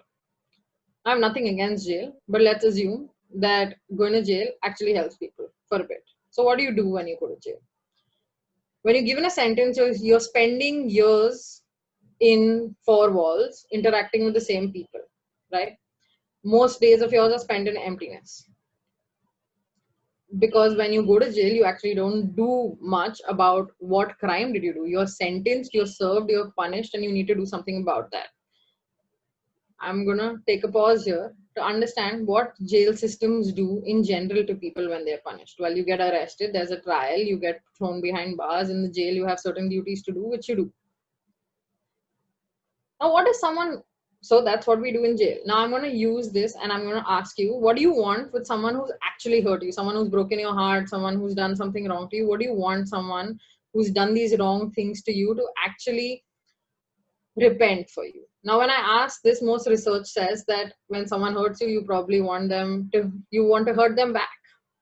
Well, in the longer run, if you ask a lot of people, all they want is that person or that perpetrator to look them in the eye and actually apologize and acknowledge and take responsibility for the actions that they've done and accept the damage that they've caused to you in your life. Now, I want to ask you this question. Do our jail systems actually provide that opportunity in the first place? I doubt they actually provide that opportunity in the first place, because your very first sentence when someone gets arrested is, anything that you say will be held against you in court of law. That in itself removes the opportunity of someone actually being able to apologize or to stand up for their mistakes, right? So what does society want? Let's assume that this entire jail system actually helps someone, right? And it'll make this person a reformed person when they get out. What happens when they get out? Well, what happens when they get out is they probably don't have a job. We're probably not going to employ someone who's a felon, because, well, all offices do a background check. You're also not going to talk about where can he live. Mostly families would kick him out, friends would kick him out. People would not give this person a space and rent. Colleges wouldn't take them up, because colleges also ask you if you have a criminal record. So what is this person going to do with their life? Aren't we actually taking away opportunities from this person rather than helping them out? We excluded them by giving them a sentence in the first place. Then we also exclude them when they come out. What are we doing to ensure that when they come out, they actually changed? Does this actually help anyone? Does this help the survivor? Does this help the perpetrator? Does this help actually society at large? Well, I wonder, and I think I beg to differ clearly. So what are you going to do instead? And what am I talking about? Well, I'm talking about restorative justices or reformative justices, with the idea that it's not like forgive people and let them do whatever they want to do. It's holding people accountable, and it's repairing the damage or the harm caused by the individual by not only punishing the individual. So I want to talk about what do you get by punishing the individual, right? When you talk about multiple research studies, we speak about how when you interview people in jail, most of them deny the reason why they got the sentence in the first place. That in itself shows that they don't have responsibility. So what are we getting by punishing them except for excluding them from society? Are we even making them understand the consequences of the damage that they've caused to someone's actions? Probably not. So what is reformative justice? Reformative justice is basically something that gives you an opportunity to talk to your perpetrator if and when you are ready, to hold your perpetrator accountable for the things that they have caused damage in your life. And it can be a variety of things. From if someone banged your car, you can easily talk about how they would have to pay for the damages and maybe volunteer somewhere with children, teaching them something. Or if someone was accused of molestation, they would go charge a certain sentence, but not only charge a certain sentence, but also understand the psychological impact that they've caused the survivor and maybe volunteer for such organizations, right? We hardly do this. Now, where does reformative justice come into play? It was started in the US in 1917. Now it's provided by law that US can use reformative justice. Most of them actually don't, because, well, the question comes, we are forgiving them or we're being softer on them. In India, we have reformative justices, but well, we don't use them. According to a 2015 report, we are supposed to appoint counselors in multiple jails to talk to first-time offenders. The number of prisoners that we have in the country are more than 4 lakh. There is a report saying that we've counseled 7,000 of them. It's not even 1% of all of them. And what are we doing with that? In fact, even the 7,000 that got counseled, there isn't one system to counsel them. There's no system to hold people accountable to tell them what they did in the first place was wrong. Does punishment actually help, or are we not actually having the conversations that actually have to matter? If the only way of communicating is punishing someone, I doubt that will change, because that's going to probably fill you with bitterness. And most research studies show so too. Let's take an example of school systems, right? With school systems, we've all heard about zero tolerance policies where, well, if you do one thing that is not in line with the rules, you are severely punished for the same. So when kids bunk class, they are not only thrown out of class for a week, which is, well, ironic, right? I bunk class and then I get punished in the way that I'm not supposed to attend class for the next 7 days. It's clearly not serving the purpose at all. And if you actually look at the data, it shows that when you talk about punishing in schools that cater to the low socioeconomical population, or so-called the margins of society, the more you punish the child, the higher the chances are that they're going to drop out. And well, if they're going to drop out, they're probably not going to listen to anything you teach them in school or have the opportunity to access jobs. So are we actually picking people up and throwing them out of systems rather than making systems inclusive? That's a question I would like to ask. Well, since no one's going to answer, I'm going to say yes. That's exactly mostly what we're doing. When we talk about schools, you have multiple programs right now in the country that are running on something called an empathy circle. So you have Teach for India and other organizations that run an empathy circle with children, where children get 1 hour to speak about their feelings. And when you actually run this, research shows that the so-called bad students actually end up making friends, taking responsibility, and developing empathy. Now, the question is, what is actually empathy? Empathy is experiencing someone's pain without actually experiencing what they go through in life. Now, how does that develop? So the client that I spoke about the first time in the talk actually learned to develop empathy, and he learned to develop empathy through therapy, through his survivors. So he actually understood that his actions have not only impacted people he loved because of what he did to himself, but also everyone else whose families he's hurt. He often spoke about how someone would feel when they came back after hard days of work and he just got them up and beat them and took their money away. He's extremely regretful, and his worst fear is to come eye to eye with some of these people who he's hurt, because he has no face to show them, even though every day of his life he's spending to try to better himself, right? It's the remorse, it's the guilt. How many times do we actually have access to people's stories and narrations? Very few times. We only talk about people's access to narrations that are the dominant narrative of society, right? The dominative narrative of society is everything that looks good and everything that's fun, because nobody actually wants to hear the sad or the tougher stuff, right? How many times do we actually have access to stories of sex workers, beggars, people who have severe mental illnesses, people who are perpetrators, people who go to jail? Not a lot of times, right? And that's what we need to have access to. I'm not saying don't punish them. Nobody's saying don't hold them accountable. The idea is to hold them accountable and to ensure that they come out productive members of society with empathy. Now, what is the data? Where am I saying all of this from? So in a report in 2015, it was seen that 1,500 prisoners die every year in different jails in the country, out of which 77 kill themselves. 16 get murdered by other inmates, and another 200 die of unnatural, suspicious cause, which are generally speculated to be murderers. If you're saying that people were sentenced for ill behavior, you have murders happening in the institution. It's clearly not serving the purpose. There is no form of counseling. There is no form of people talking. Now, the different question is what happens inside jail. Clearly, it's not the best environment because it's a punishment, right? Nobody accounts for the trauma that someone would have to go through a prison sentence or the violence that they will see once they're in the system. We have zero systems in place to address those things. In fact, it's seen that most people come out with more complex PTSD or post-traumatic stress disorder after going to prison after their sentence. So what are we doing? My appeal here is simple. Don't put people into boxes. Make narratives easier and better accessible. Not only narratives of perpetrators, but narratives of survivors. Because no one actually wants to get up in the morning and say, okay, my day is going to be filled with hurting 20 people. It's just that we land up doing actions that tend to hurt people because we don't think about how they feel. So, well, take a pause and think about how each action is going to impact the other person and the survivor in place, right?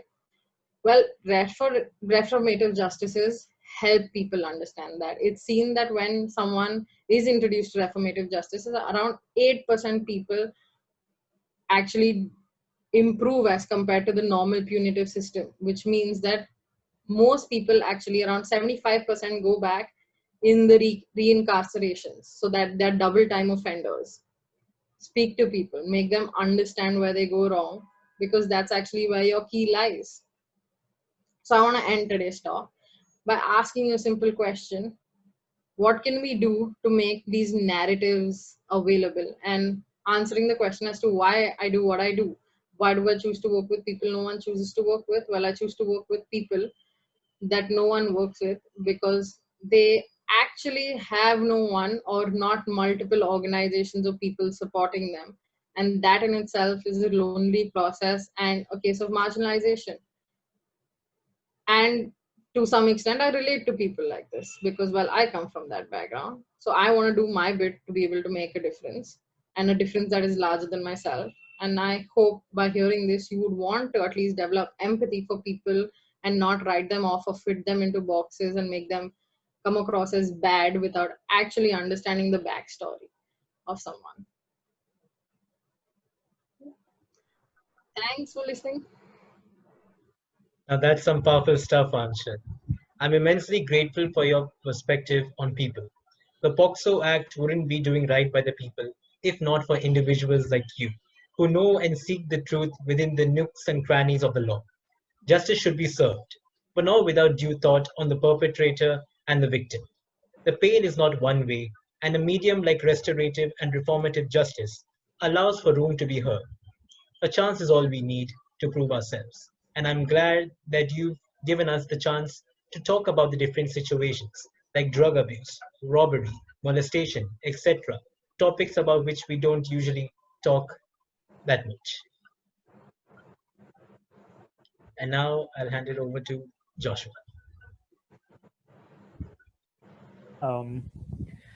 Thank you so much, Anchal. I mean, I myself have like probably 100 questions to ask you, but this one important question has come up. In our country, it is by Anu Koshi. I am sorry if I'm not pronouncing it properly. So we live in a country which doesn't acknowledge mental health issues that seriously. Okay, we don't talk that much about it. So how like how do you tackle this problem? First of all, okay, you're trying to first of all bring out uh, like the mental issues in the people, the perpetrators, and then also solve the issue of seeing their narrative. So how do you tackle this in your day-to-day job, and like how does it work for people who don't have a proper medium to express their real feelings? So it's simple, right? When people don't have a medium to express their fears, you need to understand that humans are just humans, and humans are beyond their action. It's just that simple in terms of it. I'm not telling someone to do something exceptional.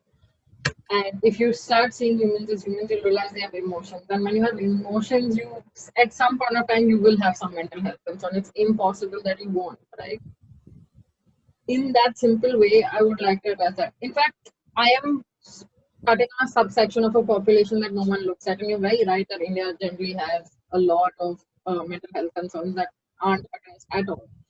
Well, it's seemingly changing in the lockdown, so I'll agree with Jinal in that way that this is the one good consequence that I see definitely in my profession about the lockdown, that it's actually opened up a lot of avenues for mental health professionals and people contacting mental health. Well, I think what you can do or everyone on this talk can do is spread awareness that these concerns are real and have narratives again to mental health survivors. And how many of us have actually heard someone talk with depression or talk with someone something like complex PTSD or even PTSD? So it's all available on YouTube. How many of us actually Google it? So at least do that bit. If you don't understand it, try a bit to understand it. Yeah, that's the core thing that first we as society, as we as a lot of youth are there today in this talk. We have to build a narrative amongst us. First, understand, as Aanchal said, on YouTube we have so many platforms. The information is available to us, and we should first take that step of inquiring, acknowledging the ye bhi hai, and that's when yeah, what you said. One question has come by Kedar Bhatt, and I guess I've got a question before also. Like, don't you think making the victim interact with their perpetrator might trigger PTSD in them? And Sure.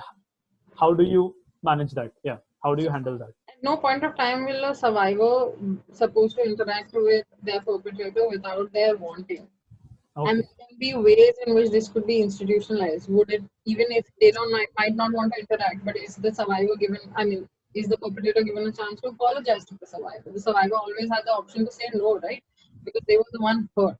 And it might trigger the survivor, but even if you don't get them to interact or negotiate with the survivor, can we not ensure that people who get incarcerated are treated as human beings?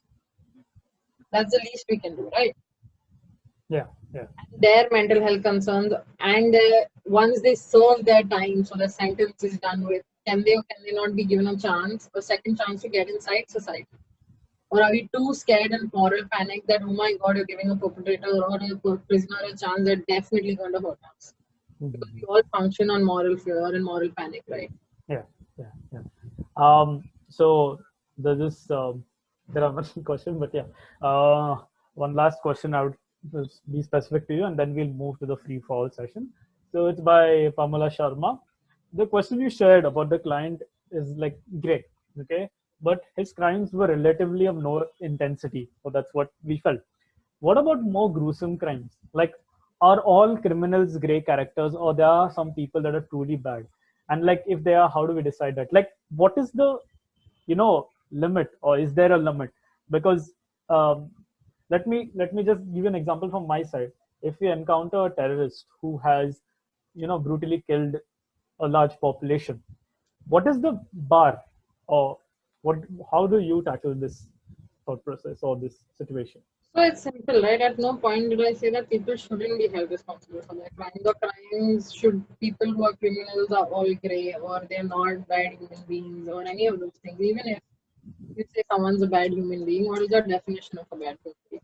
How many people do they need to hurt? What crimes do they need to do? If someone does something, is it only possible that they do only bad things, or there might be some areas of their life where they are decent? That question is supposed to be asked, but nobody's saying that because they well fed a dog or did something good, you don't send them to jail, right? You can send them to jail. What do you do after sending them? What do you do after any of those things? Even if you're talking about capital punishment, if suppose you're given capital punishment when you're talking about terrorism, right? Where someone's killed 100 lives. What else? What else is the repercussion? Because capital punishment in itself is not going to stop the problem, or is not going to make. Do you understand the impact that this person who's killed 200 people actually would have if their 200 families actually have chose to interact with this person? Where he actually knew that 1 second of pulling a trigger would actually hurt so many lives and destroy so many lives, and he had that power and chose to do that, right? It's holding them responsible in different ways rather than just putting them in jail. Yeah. So what you're saying is like you're not taking away the accountability from them. Exactly. Yes. I'm not taking away the accountability or responsibility that someone who's done something should show. I'm asking you to be human with them and decide whether they deserve a second chance or not. Or at least give that option, at least in terms of crimes that are not so severe. We don't even do that. Yeah. That's the right approach, and right. I guess that answers the question. Anchal, I would like to thank you for coming and sharing this with us, and you chose to do it live. And it was really something that people don't talk about. You don't hear it often. We we may see it in some memes or something, but this, talking about the prison, talking about the other narrative, as you said, we are compartmentalized, and right now that thing has gotten more.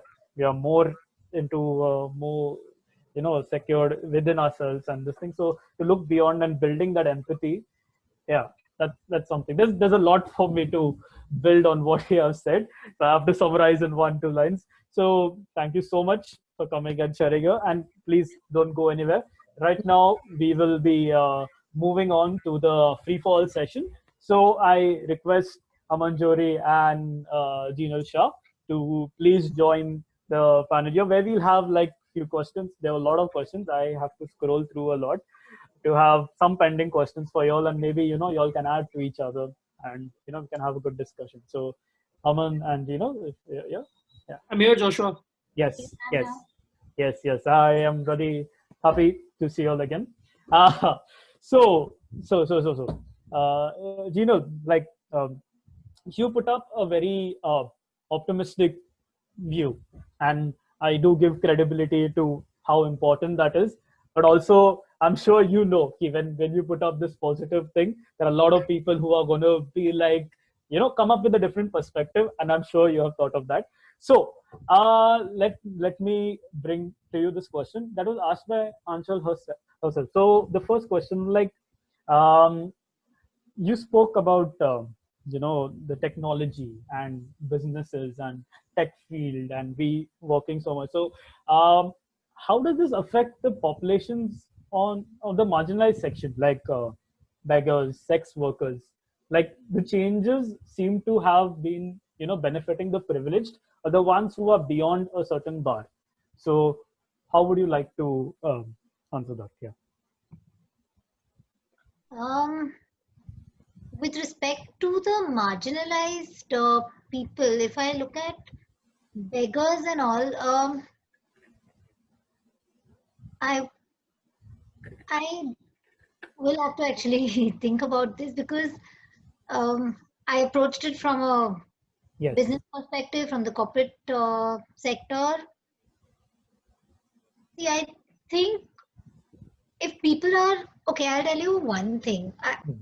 If we are right now feeling our mental health has been getting focused from the government also. They have on the Maharashtra government, the Ministry of Family and Health and Welfare website also, they mentioned they've given helplines for mental health, and a lot of talks are going on about that. My assumption and my hope is that if all of this helps people improve, get a better understanding of themselves, or I just feel that once you get to know yourself better, you may be more patient with others.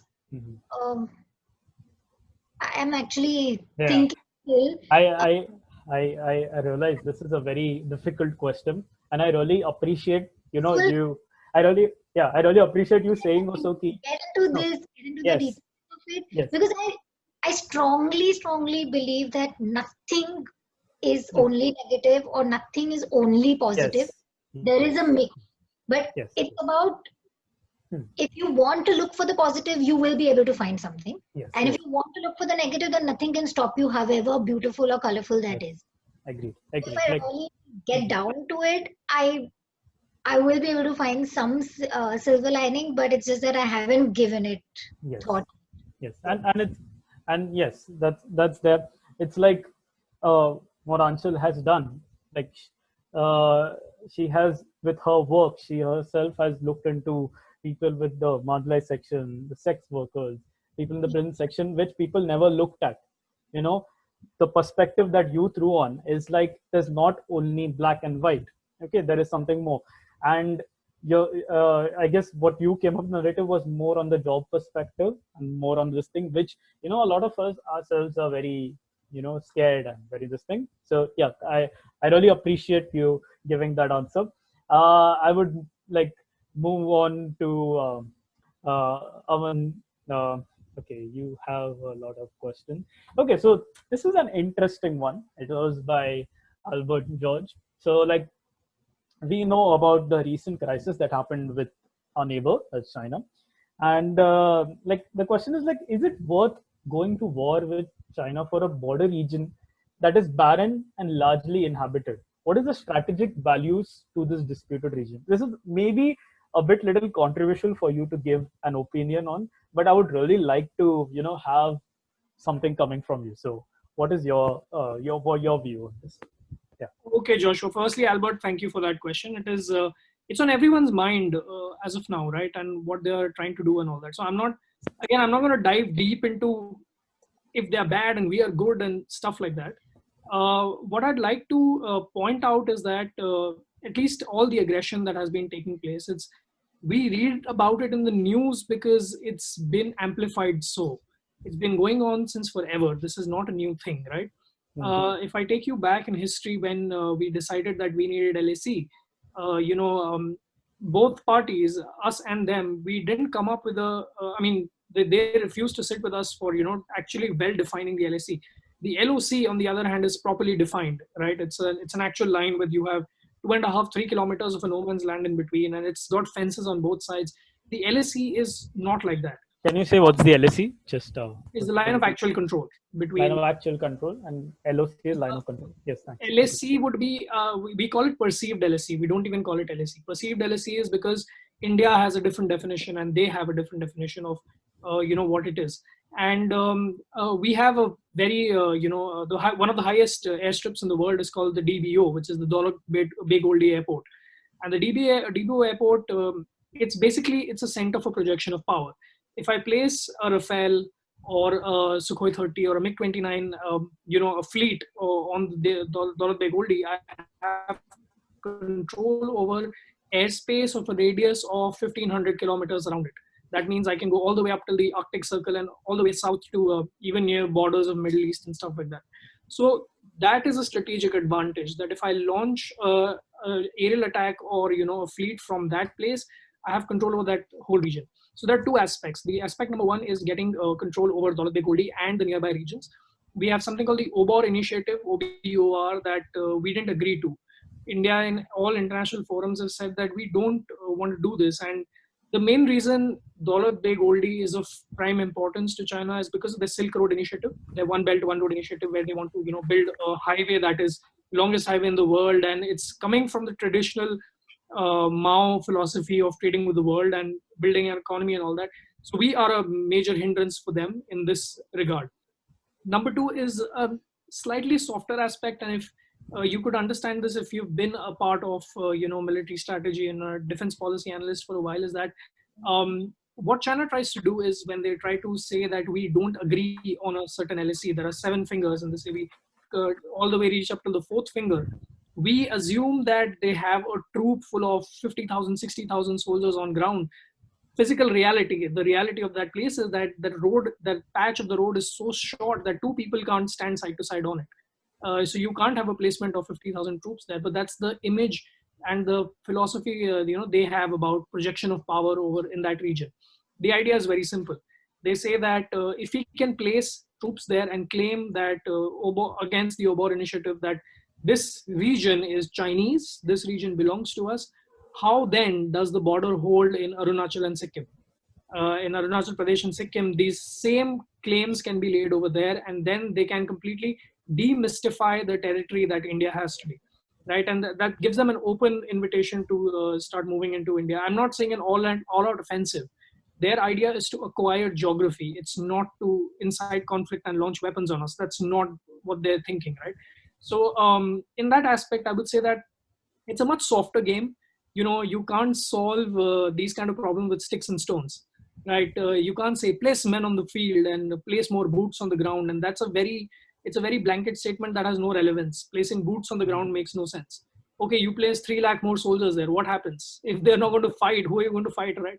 So it's a more softer idea. They're playing on a psychology, and it's important that they've done this forever. They've done this with Vietnam. They've done this with Korea. They've also done this with Taiwan over time and again. And I'm not saying that, again, they're bad at doing this or we are good or whatever it is.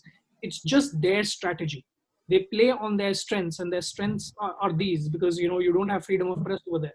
In India, you can't really do anything without the media taking whiff of it. So in that aspect, it's a very careful belligerent we have to deal with when we go into combat with terrorist organizations, for that matter, in in the Northwest and all that. We know that the solution to a gun is another gun, right? We need to fire, but that can't happen in China. So you need to be extremely careful of how you place your diplomatic strength. The first thing is diplomatic ties, whether it's their international isolation, whether it's its own internal struggles or external struggles, and whatever it is. At the end of the day, we all have this imagination in our mind, whether it was a conflict with Sri Lanka back in the day with Jaffna and Colombo, whether it was conflict with Bangladesh in 1971. We imagine this conflict to be a land warfare. It is not. We are not placing tanks over there. We are not going out with an infantry formation. It's heavy mountains. It's snow capped for most of the year. The temperatures are minus 25 degrees. It's at 15,000 feet. You can't have the same conflict that you would imagine in other parts of the world, right? So this is a more of a psychological game. It's a long-standing out game, and everyone has to come together. It's a Ministry of Finance, Ministry of External Affairs, and Ministry of Defense. All these organizations come together to make sure that what we are doing is not to counter an enemy, but to change an ideology, and that is the more important thing. That is there. I mean, I will be honest with you. For me, an engineering mind, you gave me a lot of history lessons, and you have taught me this very important thing. It's not just us making a statement or going and attacking or whatever. There are a lot of things that come into play. A lot of, as you said, the defense, finance, media, everything. Like, there are a lot of companies that are dependent on each other. There are, like, if you go in a conflict with a country, the economy is dependent on each other. We live in a globalized place, so there's so much at hand. And for a lot of people, it's very easy to post a comment on social media, yes, our country is doing nothing, or this one is doing nothing. And this talk by like Aman has brought that perspective here. We should take back. There's a lot of things happening at once, and we must have trust in the army. Yes, that's more important. So okay. And next, I have this one question for Aanchal. Yes, this is by Dr. Raj Shekhawat. He's like first he wanted to say, like, your talk was really brilliant, and reformative justice is not used in India, and in fact the whole system is very depressive and sad. And is there any hope in the Indian justice system? And if you could reform and start everything from scratch, let's say tomorrow you come at the helm and you could change everything, what would be the top 3 things would you do immediately? This is a question for you.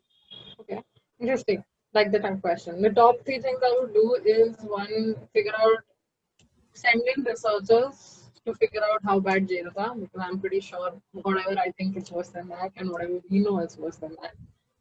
2 is to make a plan from the grassroots for smaller offences to have reformative justice, and then move the way up to bigger offences. But beyond that, put in a system in different jails across the country that not only prepare people to build empathy and build accountability, but also to give opportunities of reform once they serve their sentences. So tying up with different organizations to be able to provide them some sort of vocational ways in which they would be able to live their lives once they leave the prison system, and also having counselors and one plan, like a similar plan on which people could work in the prison system with people who are offenders of law.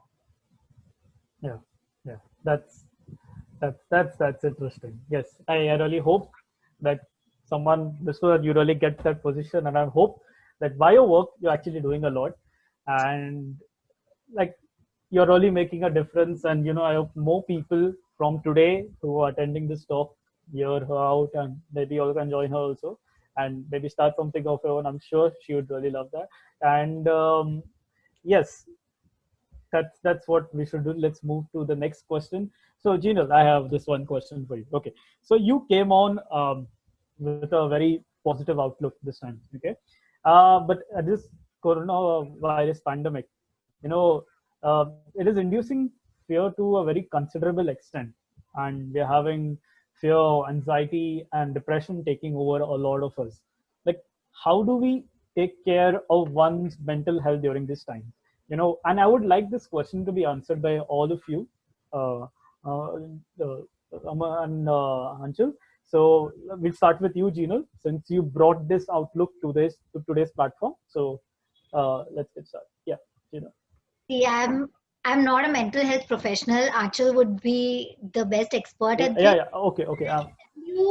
My personal experience. So Yes. I obviously, as a normal person going through COVID, like everyone else, I also had anxiety, fear, depression. I had all of that. But the way I dealt with it was by not consuming news too much.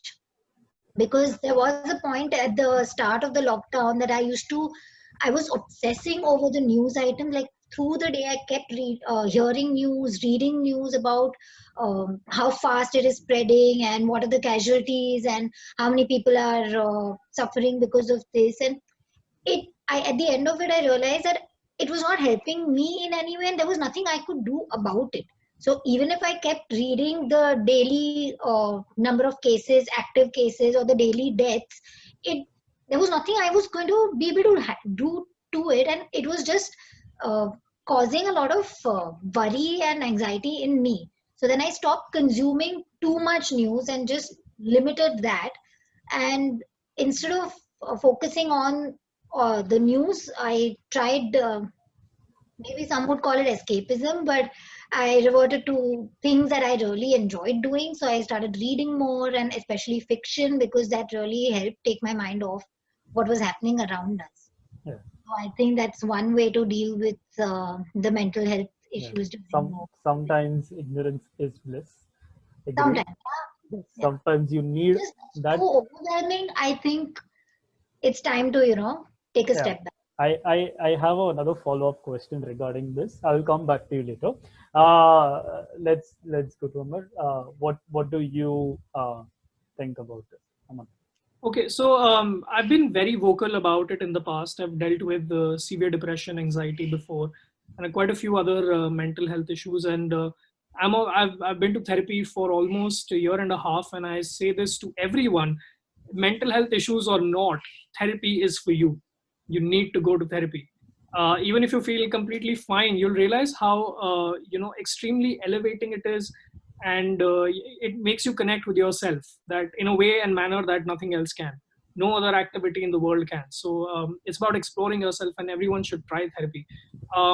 As far as my experience with it, at least the fight that I had, it was long back, but I remember every day like it was just yesterday.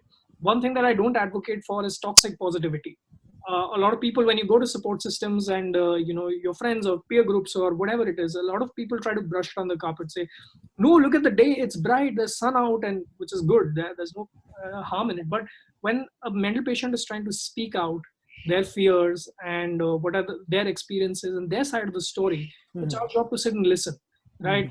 I mean, you don't have to be a mental health expert for that. I've worked with suicide prevention for a while as well. And you can't say in suicide prevention, it is if someone says that I'm going to hurt myself because of my family, if you say you think about your family, that's the next step they're going to take. So you need to avoid this entire blanket of toxic positivity. You need to sometimes just sit down and tell them, yeah, I know it sucks, just talk to me about it, I'm here to listen, right? Don't hear but listen. Those are two very different tactics and strategies. Like I would like to get a more perspective on in the army and in the military forces.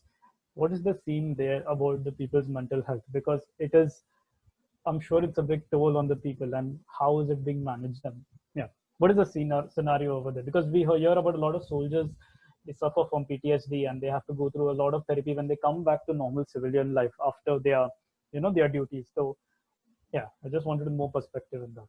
So again, I mean, I wouldn't know this up close and personal. I'm not a military officer, but since I've known a lot of these people, firstly, when you go through training, whether it's the IMA or the NDA or the OTA, and when you do all these things, what happens is the training process in itself is so stringent on things like these things shouldn't affect you mentally. For example, a very, very plain example I can give you is a war cry.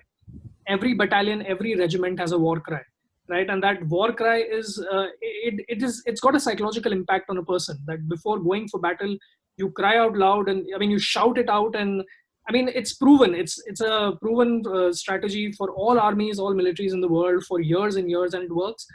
But after that, after conflict, after combat, when you come back, you have two kinds of basic mental health issues. That number one, that stem from that is post-traumatic stress disorder. When you have seen someone die, or you've seen the horrors of it, or you can still hear the ringing of the bullets in your ears and stuff like that.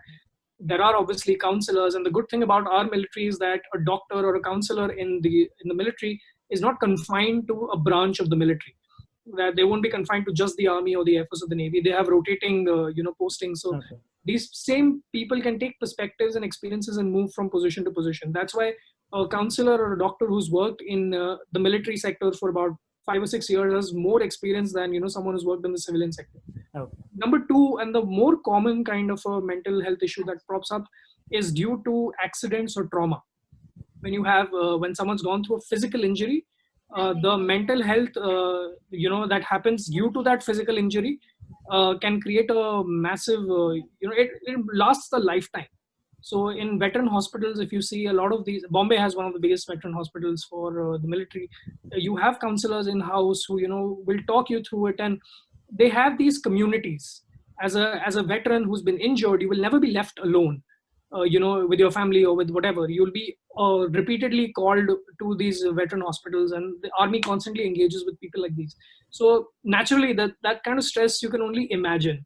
If you've not been in combat, you wouldn't know what that actually feels like.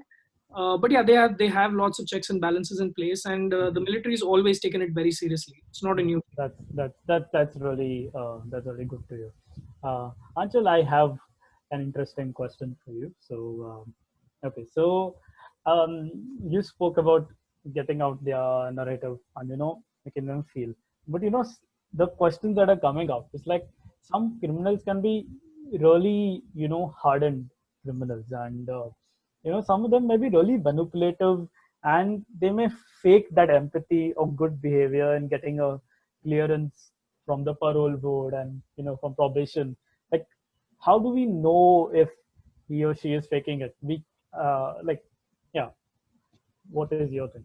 So the question is, right now also, if you look at the system of the parole board, as far as I know, you asked whether you're guilty, and your parole board is given to you on good behavior in jail. Okay. Are you telling me that can't be fake? That's easier to fake, or empathy is easier to fake about someone? Yeah. Right? And nobody is telling people to let people out because someone's empathetic or someone's behaving in a well way. We're saying that we will teach them, right? Yeah. Because a lot of times empathy is taught. Like, I want to ask the audience over here a question: is how many of us actually recognize our emotions? That at any point of time, if I ask you what you're feeling right now, you probably say nothing, right? Or how much of the emotions do you know? So if we don't know emotions, we're educated people, come from a great college, right? We don't know emotions. How is it that we expect people who have done massive crimes or other things to actually understand emotions, right? The emotional regulation will be off the top. And again, this question stems out of moral panic as to, acha, nikala, so what will happen?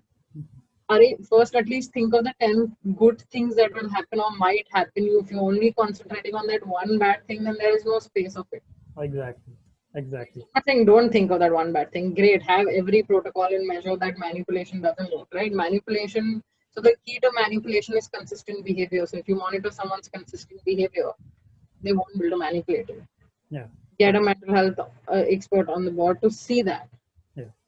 But the fear that this one prisoner will manipulate you in 1,000 prisoners, we will not let out the other 900 and give them opportunities. Because this one person will do something so drastic. Now, what is this? This is my moral panic, right? Yeah. That's I have a lot of questions, but I would like to ask the last question to Jinal. and then we will move on to the wrapping up session. So, Jinal, you spoke about, so we came to know, okay, you're an unconventional like marketer, and you try to see different ways, and you try to see how to get the idea across. And the problem with you being so good at your job and people like you being so good at their jobs, there's a lot of content that enters our mind and a lot of ideas that we come across on social media and we come across on this thing that if you see recently, people are getting very aggravated, and it's causing a lot of, um, it's not only in the business aspect, it's also in the other aspects of what we believe in and what we stand for. And that's a big thing, and we get very much, humans are very much influenced by what we see and what we do. So how do you suggest us to try to think? This is maybe if you give us the solution, it may lose you your job. But like, how do you suggest? How do you keep yourself from it? How do you keep yourself neutral? And how? Yeah. I am not sure I understood your question right. Are you talking about the fake news or what is Yes. it? Yes. So like fake news or news, like since marketing is everything, right? Whether you have a brand, you have an ideology, you have anything to put out there. So how do we ourselves create a firewall, to not get easily influenced? Because you see online there are a lot of people getting influenced by everything, whether for this side or that side. So yeah, as you as a So I'll tell you what, there is this concept in marketing, and it's been around for some time now, where people are saying that storytelling is good, it's necessary, but story doing is much more important. So if a brand or a company or a business is simply saying certain things, and it's a common English saying also, actions speak louder than words. So if a brand is saying something, ki, yeah, you should do this and you should do that, and we plan to do this and we plan to do that, there is a possibility that people will not believe that, and you shouldn't believe it until and unless you actually see them execute the same thing. So a lot of companies are during the COVID times only, at the start of the lockdown, there were, I think, almost all brands, when they wanted to communicate with consumers, the way they did that was they started with we are all in this together. So I think all of us must have received emails from different brands saying that we are all in this together, we understand and we'd like to help and all. But not too many companies actually took the steps needed to help during the COVID times. So only those companies which actually took some measures, uh, people will naturally believe them more, and they will. We human beings, we do have a barometer to realize who is simply giving lip service to something and who means what they say. yes. When you see that in action, you do realize who to believe and how to filter that out. Yes, you have to validate what is being said by actions and By what they do, correct. yes. And Jinal has got the business perspective, and that surely is applicable to all other perspectives, whether political, historical, jo bhi rahega. You have to do that validation, which is very important for you and I. Even today, like we have our speakers, you have me talking. Don't take me stupidly. Google. Anyways, so now one last question by our very own teacher from my college, Sri Jaiswal. She has this this is for Aanchal. If I come across someone who has been involved with some sort of substance abuse, how do I go about helping that person? This is a very important question. So a lot of people have this on their mind, and a lot of negativity is associated with that. We kind of associate such people with uh, users or not focused on their life. How do we tackle that rather than telling them stop? Or I'm not giving any suggestions. You answer this answer. Okay, so I have a very different take, and most of my views on substance use are influenced by Gabriel Mate, where by what marketing? Not marketing. His name is Gabriel Mate. Okay, Gravel Mate. Okay. Yeah. He's a doctor in Canada. He works mainly with substances. So his belief and my belief seem very similar. So I'm going to speak from that perspective.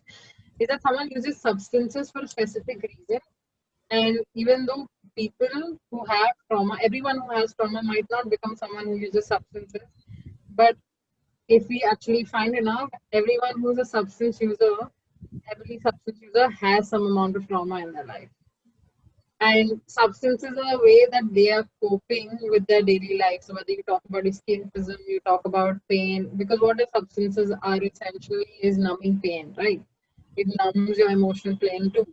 So the person who's using substances clearly is in a lot of pain. The idea is to talk about their pain, to be there for them, to be able to have a support system where you know their pain is addressed, and then give an opportunity. Because if it was so simple as, oh, you need to leave, then everyone will leave. It will never be a problem.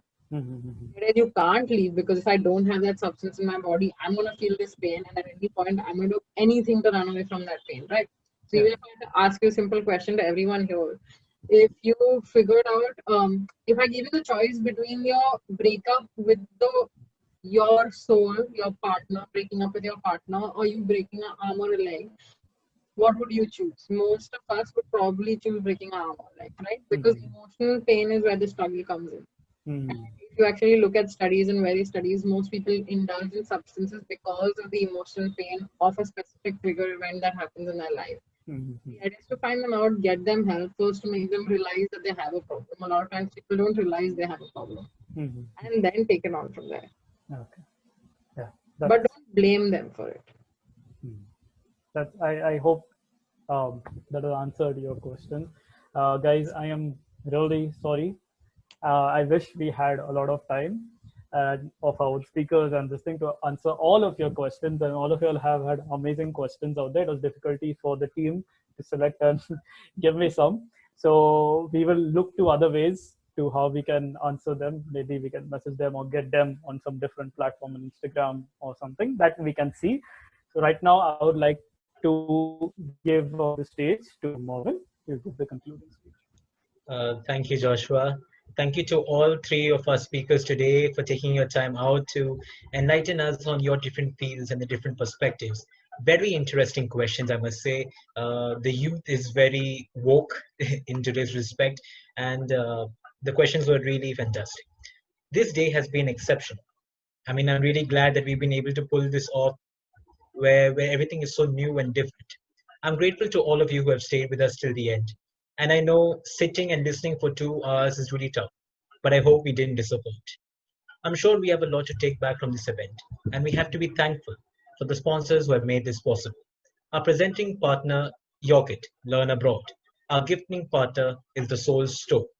And as I've mentioned before, there are some coupons for you to avail. So if you check your mail today, you'll find these coupons sponsored by the Soul Store, which you can cash in for some amazing goodies. Our knowledge partner is Shrek's Learning. And last but not least, our associate partner is Shastra Ventures. I'm grateful to all of our speakers for giving their time once again and to sharing their life experiences and being at TEDxSFIT 2020. An enriching experience, and all in all, we wish you the very best in what you're doing. Thank you. Thank you so much, team. This was great. Thank you so much. Thank you to everyone. And well, for all of y'all who have still stayed till this point, if you think that's all, well, no, don't worry. It gets better. As we've stated, we'll be spreading our talks over 4 weekends. And today is day 1, right? Our next event is on the 21st August, which is this coming Friday, where we'll be having 2 amazing speakers. Our first speaker for the day would be Shehzan Mohammed. Now, Shehzan Mohammed is a self-made actor who's been a part of 9 serials so far. He is known for his commendable transformations and playing every character differently and beautifully. Our second speaker for the day would be our very own beloved Mrs. Deepa Panakal, a basic science and humanities professor from SFIT itself. Now, Deepa ma'am is a well-acclaimed and zealous personality and an educator with over 10 years of experience as an influential trainer of human values for teachers and students. I'm certainly excited for them, and I'm sure you are too. Now, just before we wrap up the session, I'd again like to take one picture with everyone present here today. So if you all could kindly turn on your videos and let's just see all the beautiful faces out here. All right, guys. So come on, give us a big smile. Yeah. All right, guys. So in the chat box, there has also been put a feedback form. So if you could kindly fill this feedback form and tell us what you felt about today's sessions, how we could improve, etc., it would be greatly appreciated. So with that, I would like to end the session. Stay safe, stay healthy, both physically and mentally, and do not forget to keep stimulating the marvelous organ up here. All right. Goodbye, and I hope to see you next Friday.